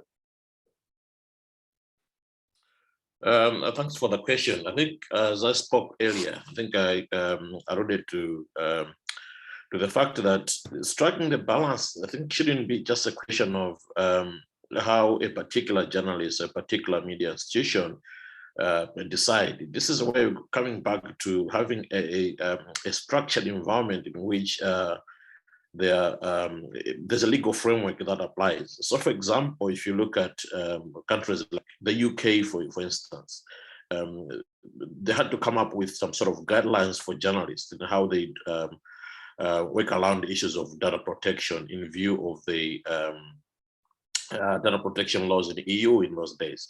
So without any legal framework, the problems comes in. But also without legal framework, I think we would run into the the difficult territory in which you are now beginning to try and define who is a journalist, what is journalism, because on online today, there's people are creating content, all sorts of content, to the point that it's not really straightforward what can constitute as journalism and what not. We've seen countries, for example, that actually taking advantage of people that have large following online and having to license bloggers, having to license content creators for whatever reason is there. So these issues are going to emerge even online. So yes, free expression, including freedom of the media, having independent press, all these basically are important issues to have a healthy democracy and having a healthy society. So to answer a question directly, I think media organizations, including journalists, must actually try and strike a balance between producing independently producing journalistic content, content that is actually in the public interest, addressing issues affecting the society. So where you have a data protection law has to recognize the fact that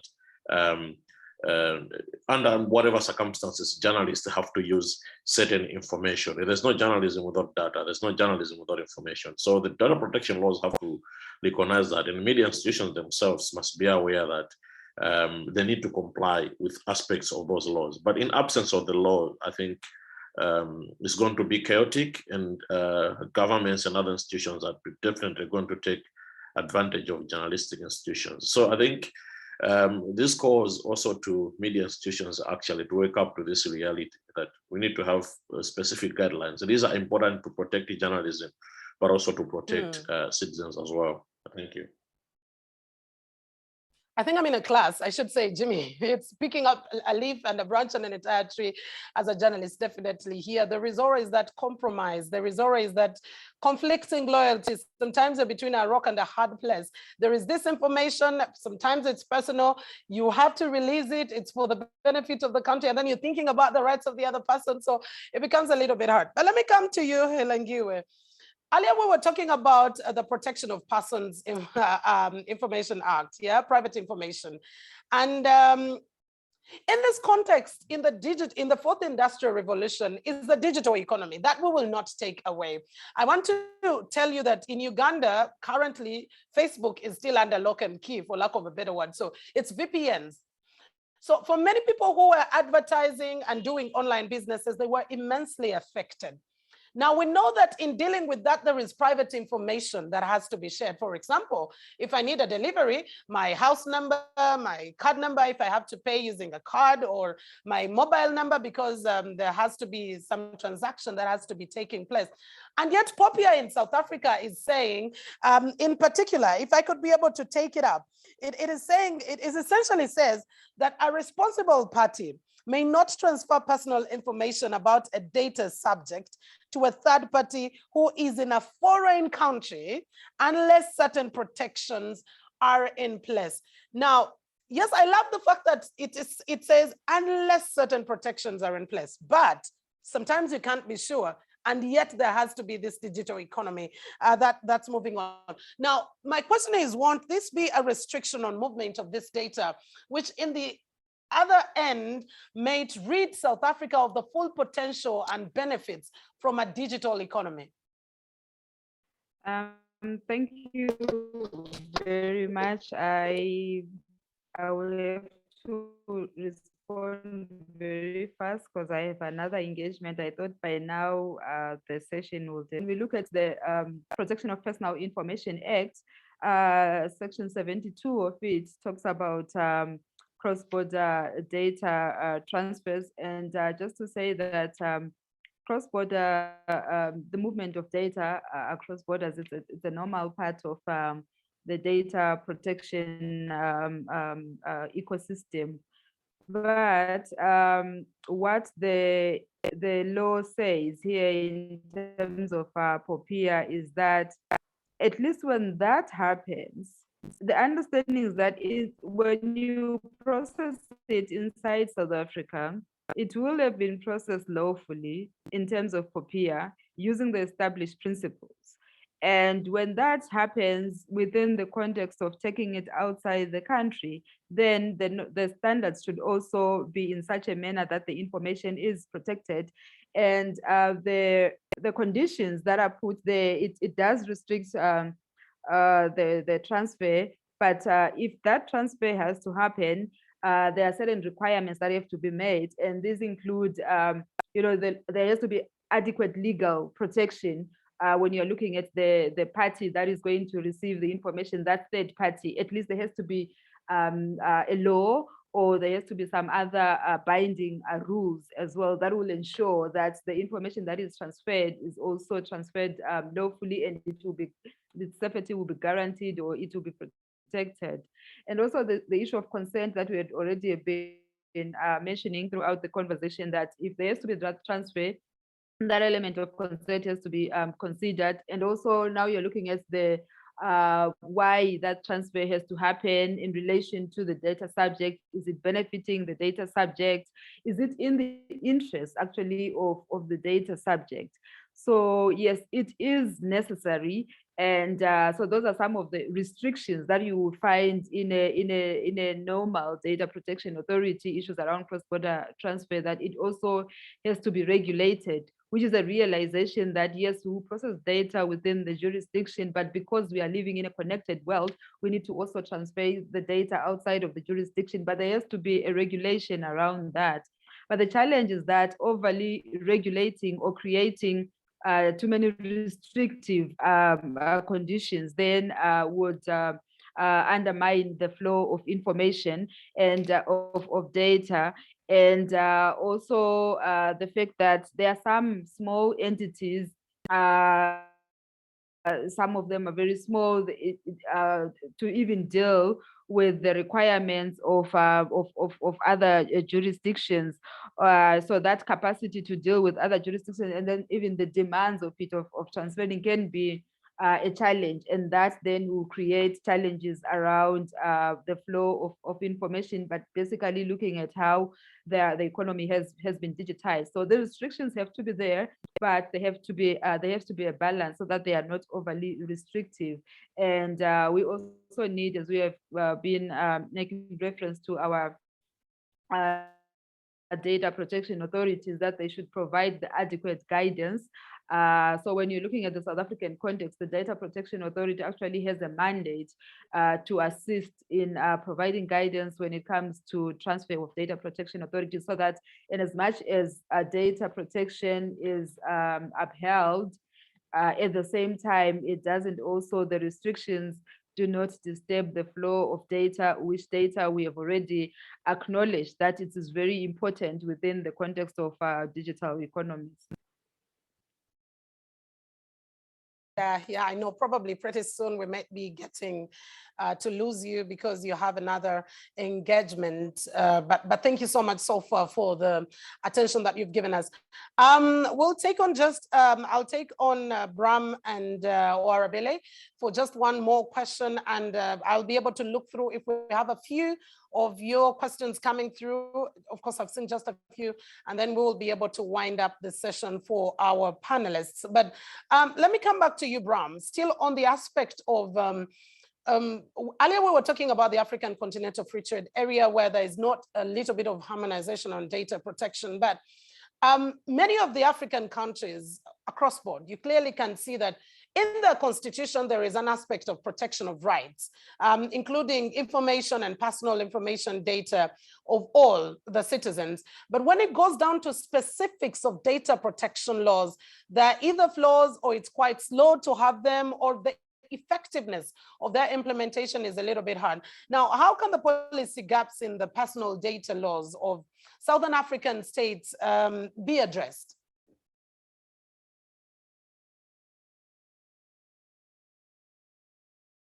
Bram?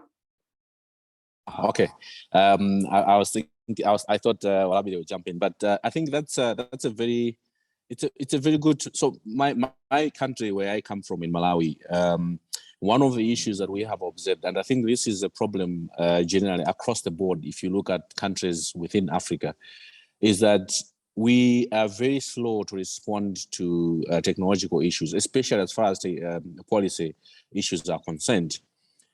Technology is always changing. 5 years ago, we were not talking about metaverse. And now here it is. You find that governments will have to go back and look at the policies and legislations that, are able to play in that sort of a field. This applies to even issues of making sure that our laws are up to date and they are always at par with the changing technologies within Africa. And of course, it has been alluded to in some other jurisdictions that maybe you'd find that in across Africa, sometimes governments focus more on the politics and then pay less attention to issues that are going to be there for many years, even before, after politicians come out of power and other politicians come in. So you find that we that is our number one problem. Number two is that I think the lawmaking process in most of the African countries is a rigorous one, and it takes it takes time, it takes the longest period, consultations. It goes here, it goes there. By the time we're passing the actual law, you'd find that already the law itself, needs to be updated because there are other issues that have emerged, while we were, discussing and deliberating what needs to be incorporated within the draft itself. And so it's a challenge, and I think maybe the best way to tackle it is to look at how other countries, maybe in the global South, have been able to be at the forefront in making sure that the laws and legislations and policies are always speaking to the times that we live in as far as technology advancements are concerned. Thank you. Thank you very much for that. Let me now get to our Arabelle. In relation still to artificial intelligence, because that is what we're promoting every other time we're saving time, we're saving the money. And now, in what ways can Africa improve oversight for responsible use of artificial intelligence systems? Because what you said earlier pricked deep when you said, for example, Africa has become consumers and a testing ground for many of these technologies. And sometimes we forget about ourselves, we forget about our own agenda and how we can play oversight, and we're just welcoming this coming through. So in what ways can Africa promote or improve oversight and responsible use of these artificial intelligence systems? Yes, thank you for that question. I think, it is evident from the above, emerging AI policy frameworks that I discussed earlier on, and how they are being adopted or deployed across Africa. And I think, some of these issues really center around data protection, which raises, that very core aspect of why AI technologies are being deployed in the society. For example, where strong personal data protection laws and effective oversight bodies can play this kind of role in countering, potential harms and risks in the society as well. Also, I think the focus on building, national AI ecosystems supported by the necessary data and computing infrastructures that we see across countries is key to countering, foreign tech influences on the continent in terms of the global digital discourse, as well as, promoting AI solutions that serve our local needs, African problems. Perhaps, on the business side as well, with this new concept of responsible or beneficial AI. Private companies also have a role to play in this kind of discourse, where I think they can shape their business strategy, establish their governance models, creating systems that define how their organizations approach responsible AI practices, policies, and standards. I think with so much financial power as well in the hands of investors who fund these private companies, surely all that we can ask here is accountability, because the risk of damage really cuts both ways. Sometimes I think the whole concept of responsible AI technology is not really just to say it's the right thing to do, but at the same time, I think companies need to understand as well as the benefit they get out of this putting up all these measures in place. But, you know, from the government side as well, I think through national AI strategies that are being developed, and as well as their practices of using these technologies, I think government can invest in establishing AI ethics and governance committees that kind of develop ethical standards and legal frameworks and analyze how these technologies can harm or perpetuate some form of bias or any risks in the society. I think, you know, I normally give this example when I speak to people, and I refer to issues of ethics. The way we buy, I mean, the same way we buy a product and you get a user manual inside that packaging. I think, you know, maybe how about we have the same approach to how companies also approach, explain how their AI products process and collect data. So I think the same analogy can really apply in this kind of concept, which I think helps in some way to provide some form of transparency and accountability. And I think in addition to that, what we can emphasize is the putting up measures for recourse where users and citizens feel aggrieved and that their rights are being violated. There's some form of processes and legal route to take to hold people into who are in power to account. But also from the civil society perspective, I think organizations involved in this work should invest more in programs as well as, you know, advocacy initiatives that center their work around holding those that are in power to account in how these technologies are harming our societies. I think I'll just stop there in case there are any follow-up questions. All right, thank you very much to all our panelists. It's great a discussion, and I feel like we should continue for more and more hours, but our time is really fast spent and it is running out. I think I need to take off some time to be able to pick up some questions, and I am already seeing some of them. Now, this is coming in from Abdi Fatah Ali, who says, when is such a discussion on the data protection laws in East Africa happening? Or he's actually trying to find out when such a same discussion will actually be coming through. And I think, Abdi Fatah, I can clearly respond to that question. The East and Central African Privacy Regional Engagement is going to be coming through on the 5th of August. So if you want to get to know what is happening in East Africa, please make sure that you make a date with us. So 5th of August is when we will be having that.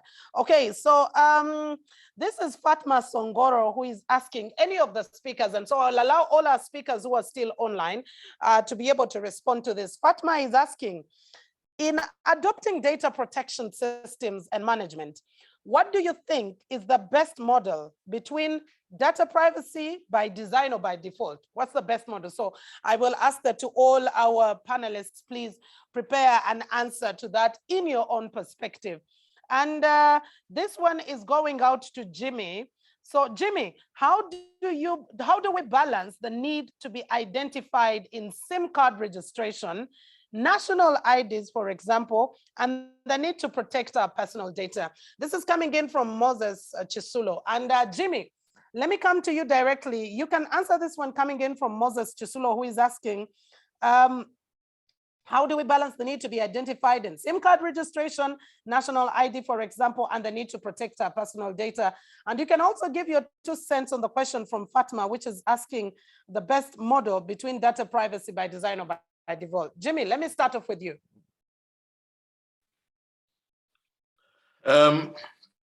I think I'll start with the question from Moses. I think the key issue is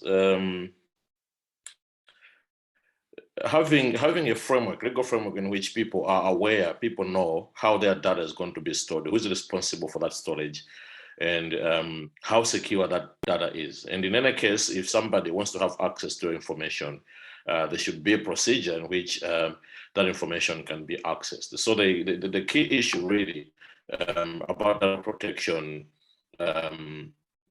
it's not whether you should provide your information for SIM card registration, for example, which is mandatory. If you can't register SIM card, you can't communicate in that sense. So it's a question of maybe before we start or before we embark on these projects of massive data collection, we need to have a legal framework that protect people's data. The second point, I think the question of default can be very difficult, but I think it's better to design data protection frameworks because, as we've seen from this discussion here, that there are several things that we have to consider. So, in particular, the technologies that we're talking about that are changing all the time, and these are human-designed technologies. So I think I'll not go for a default one, but maybe designed. Thank you. Thank you very much, Jimmy. And I think I'll give you just 1 minute before I go to Ogone for your closing remarks as we get to close of this. What are your parting shots? Jimmy. Yeah, I just wanted to say thank you to Unwanted Witness for organizing this and for inviting me. And I think you did very well to get to this distinguished panel of people. I've learned a lot, and I'm sure people out there that have also learned quite a lot. But I have to say this, that I think as Africans, we need to get to the point where we realize that we can't afford to have this conversation amongst ourselves. If you look at the panel here, I could point out maybe to several people that I've actually met before. So we have a cycle in which we discuss these issues time and again, but we need to take these issues seriously. We need to take these issues to the people out there as well. So it doesn't become just a niche, exclusive club discussing these issues time and again. So I'll stop there. Thank you.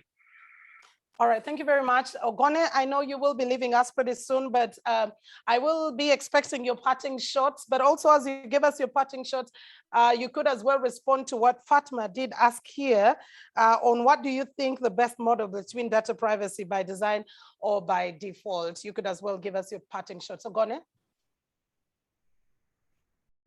Yeah, thank you for that. I think to the question, I would say certainly it's got to be by design and it's got to be deliberate, and that is my opinion on it. Because if you leave it to fester by its own self, then you're leaving too much to chance, and sometimes the repercussions and the punitive measures that come out of a lack of compliance with data compliance can be quite dire for the organization. In terms of my parting shot, I'm really happy to have been a part of this panel. I think it's as my learned gentleman Jimmy was saying, it's time that we start to have these conversations a lot more. As Africans, I think it's important that we actually start to lead the charge and not only hear about the major, the examples we can give now are largely those of the Cambridge Analyticas of this world. Meanwhile, a lot of these breaches are actually happening in our own backyard, but we don't shine enough light on them to actually sensitize awareness for other entities or organizations that could actually learn from that. So these sort of collaborations are quite critical, and I'm excited and happy to have been a part of this. I thank you very much. Gone. I'm wondering whether Nompilo is still there. Nompilo, you could have your 2 cents on the question that did come through and give us your parting shots too as well.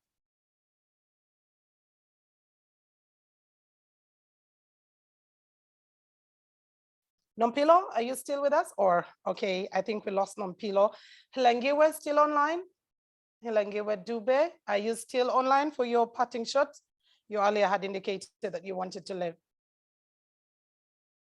All right, I think we've also, Hilengiwe left through. Bram, let me come to you for your parting shots, but also your 2 cents on the question that was raised earlier on the best design, whether by default or design, data privacy.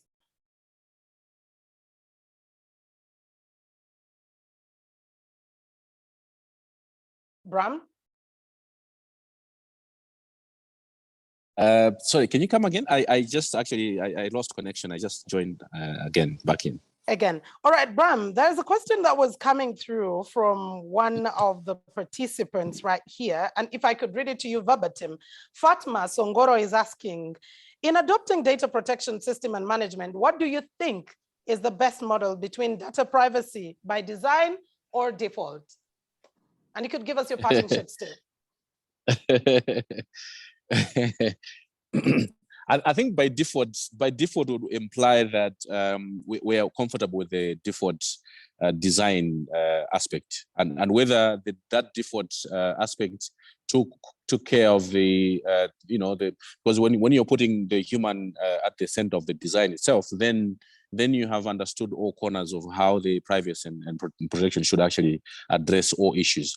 So it would depend. I wouldn't say which model is actually the best, but I think in my opinion, design by design would have to also place the data subject in this context at the center of the design itself, and then come up with a model that is best for the data subject, but also all the stakeholders that are involved in the collection and processing of the data itself.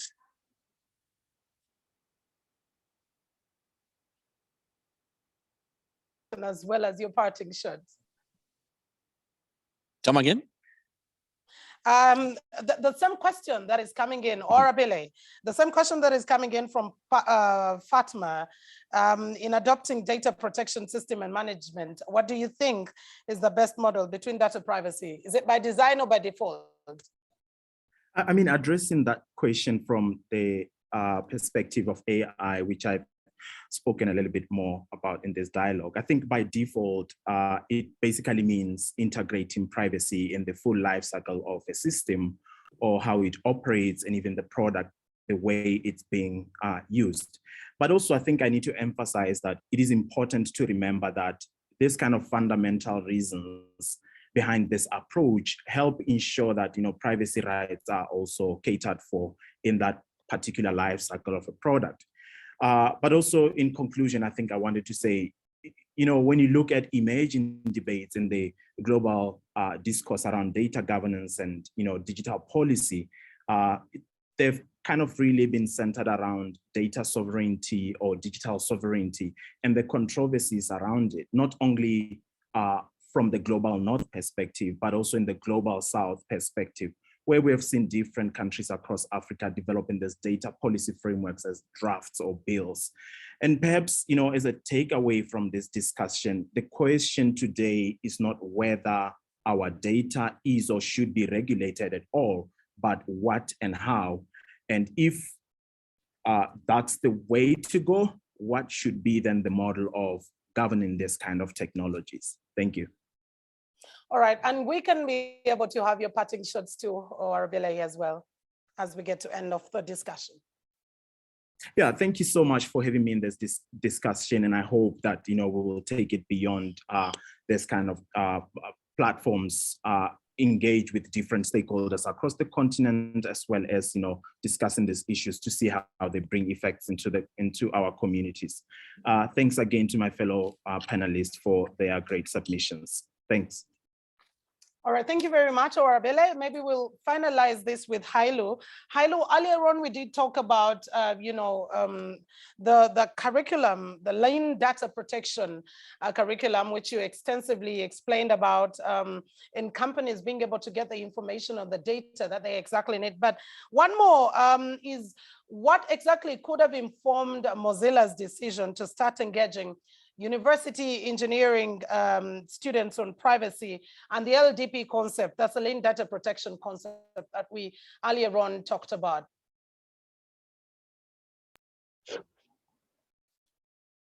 Thank you for this question. With the creation of the lean data practices curriculum, our goal is now to promote awareness of the course. It's tailored towards startups, entrepreneurs, and SMEs in the region.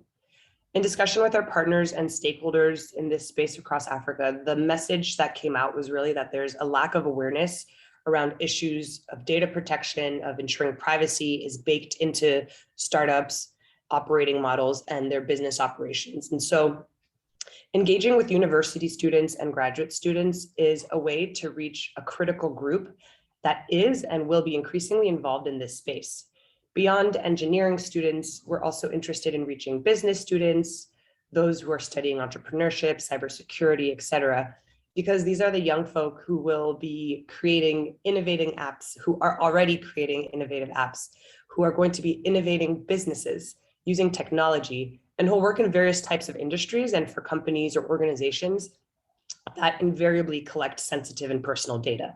So encouraging awareness of the lean data practices framework of this course, supporting them to gain access to these types of skills around best practices for data collection, around privacy, and how they can be incorporated into their companies. That's really our goal. All right, thank you very much, Hailo, for that. And it's been quite an engaging one and very insightful a discussion about how Southern African countries are dealing with data protection and privacy. And the key issues that did come through here, particularly aspects, Nompilo talks about the lack of capacity, especially the human resource to be able to, or the workforce to enforce the laws that are put in place and the financial resources that are also needed. Also came in the aspect of organizations, and this particularly came in from Helengiwe from South Africa, talking about governments coming through and implementing bodies coming through to assist organizations to be able to fulfill these laws and regulations that are in place, literally show them how to be able to do it, as opposed to just bringing out the stickers and when they cannot be able to do it. And Jimmy clearly pointed to an aspect of, most people not even knowing what data protection is. For me, I want to just provide my information. If I want my lunch meal delivered, I can tell you my house number, I can tell you the street address and everything. I don't even know about data protection at the end of the day. And also clearly speaks to a very key aspect that these discussions shouldn't just be amongst ourselves, but we should expand the discussions to go right outside so that so many people get to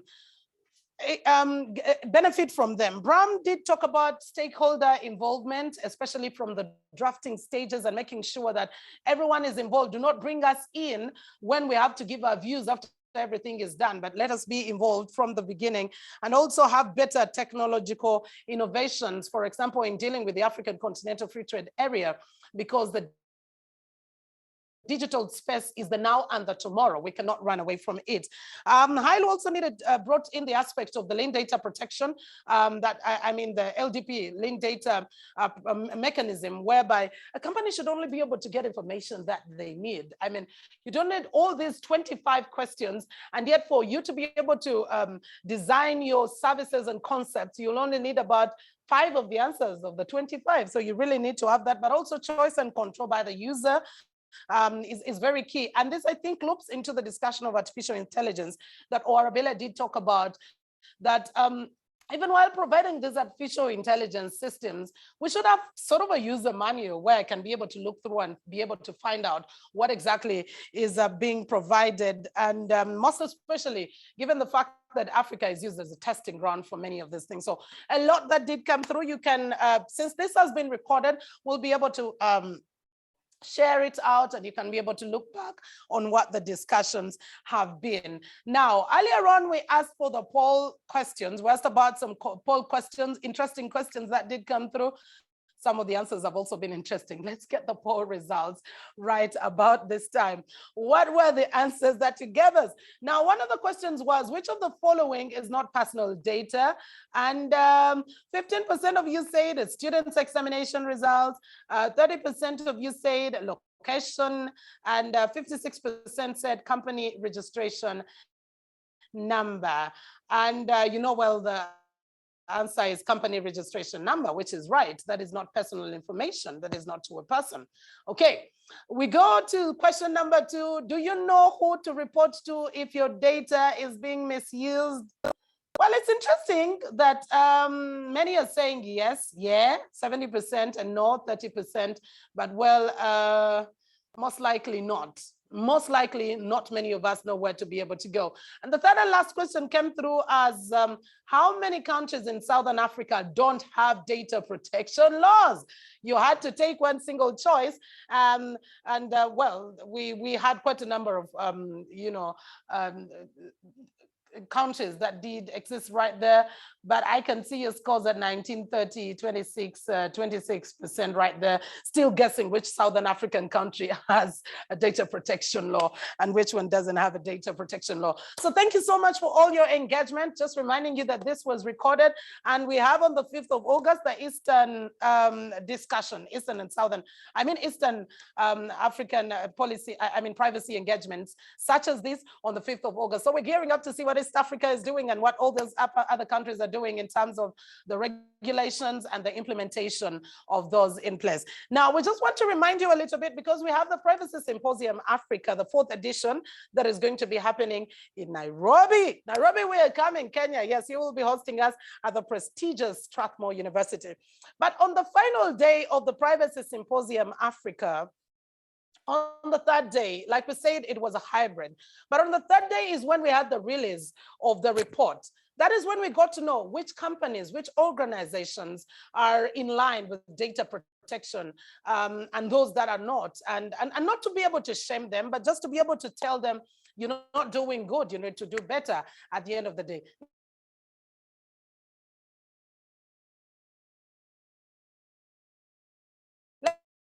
2021. Take a look.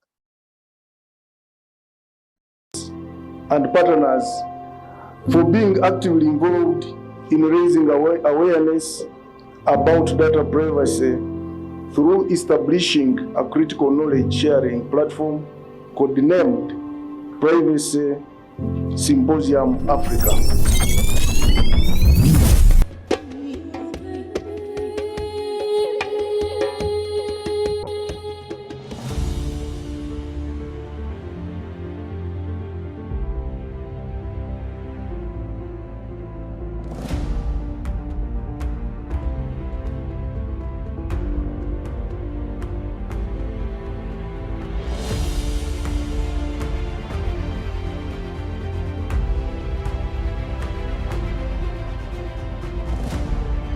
To shape the practice and policy of data protection, because data protection and privacy is who we are. It identifies us, and it's our safety and our lives as well.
A panel discussion, and for most of our panelists, I think are going to be live, and some of them will be virtual. This panel will be on smart city governance, citizens' privacy, and services. The role of government to ensure both the protection of the private individual and public interest. And aware of that, in the dawn of the new technology for which we are discussing right now, there's been a lot of advantages for which really individuals have exploited for their personal gains.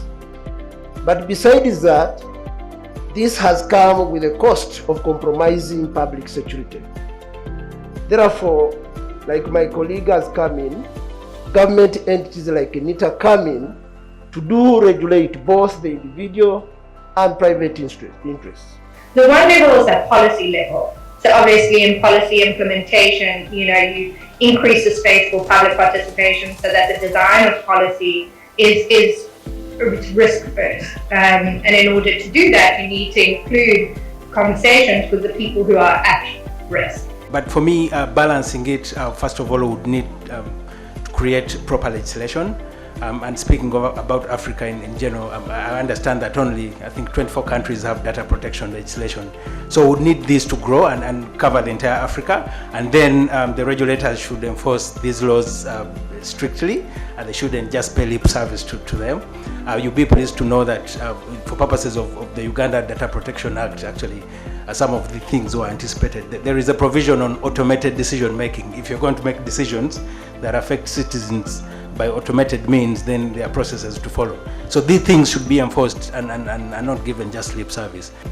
The third privacy symposium has shown how the collaboration between government and civil society can work together to ensure we create the much needed awareness on personal data protection and privacy matters, and also raise the need for compliance for those collecting, processing, holding and using personal data. And I'm here to present the Privacy Scorecard Report. Now, the Privacy Scorecard Report is assessing 32 data collections. The Privacy Scorecard Report is a monitoring tool used to provide Ugandans with critical information on how the different. All right, that is exactly what happened last year in Uganda while we had the Privacy Symposium Africa, the third edition right here in Kampala. We will be giving you a bit of this as well in the next year, showing you what exactly should have happened in Nairobi at Strathmore University. But we'll continue with the regional engagement, still talking about data protection and privacy. This is an aspect that applies to each and every one of us. If you are using something like this, which is a smartphone, at one point in time, you're giving in your data because you want a transportation app, or it is e-commerce, you're trying to buy something online, or it could even be food, you're trying to order something online. You're giving out your information each and every day, willingly or unknowingly, but at the end of the day, your focus should be on how that data is protected and not misused at the end of the day. For everyone who joined us right here for these Southern African engagement, thank you so much. It's been a pleasure. This was recorded and much later on. Unwanted Witness and Strathmore University will definitely provide all the information in case you want to recap on the discussions that did come through. Particular thank you to all our panelists who did come through from Botswana. We did have Ogone from Zimbabwe, Nompilo Simanje. Thank you so much. We did have from Malawi, Jimmy Kainja. From South Africa, Hlengiwe Dube. We did have Bram Fuzulani from Malawi as well. And Halo did come to us live from the United States, and from Botswana, Warabile Modongo. Thank you so much for joining us. Now, for more information and communication on the events that will be coming up, you can follow us on our social media platforms. For Privacy Symposium Africa, you can follow us on Facebook and Twitter. That's at Africa Privacy. Once again, on Facebook and Twitter for the Privacy Symposium, you can follow us at Africa Privacy, because many people probably thought this was the Privacy Symposium. And the website is privacysymposiumafrica.com. privacysymposiumafrica.com. You'll be able to get all the information about the forthcoming Privacy Symposium. Like Alan did clearly say earlier on, this will be by invite. So you need to know how you can get invited. Hit to that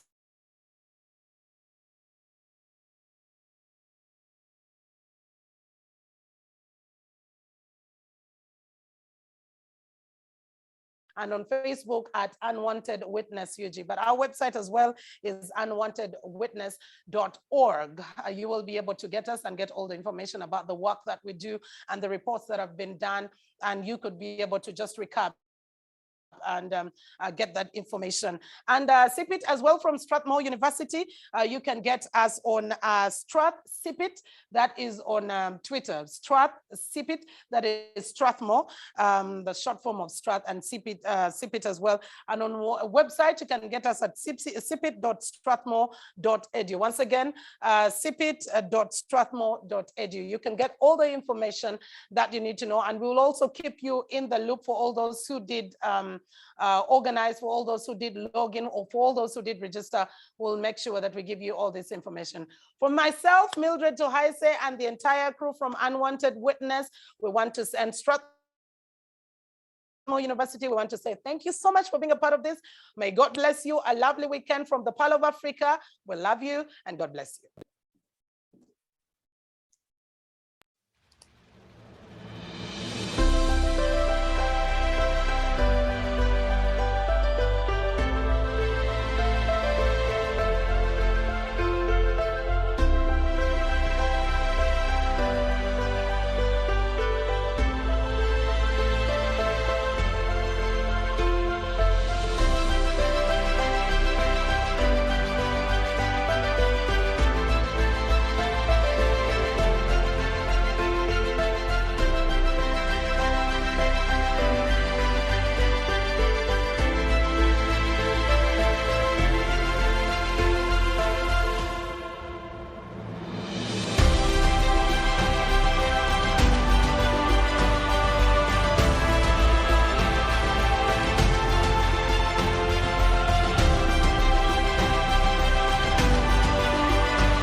On behalf of Unwanted Witness, I take the pleasure to welcome you all to this third edition of the Privacy Symposium Africa 2021.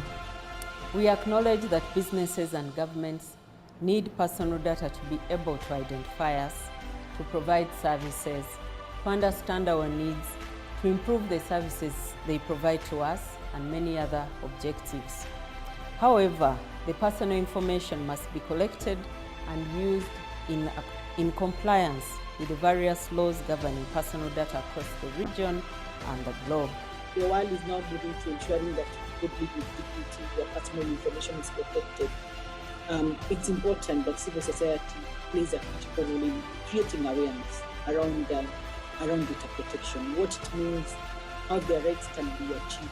It is important that anyone who understands this topic also amplifies it.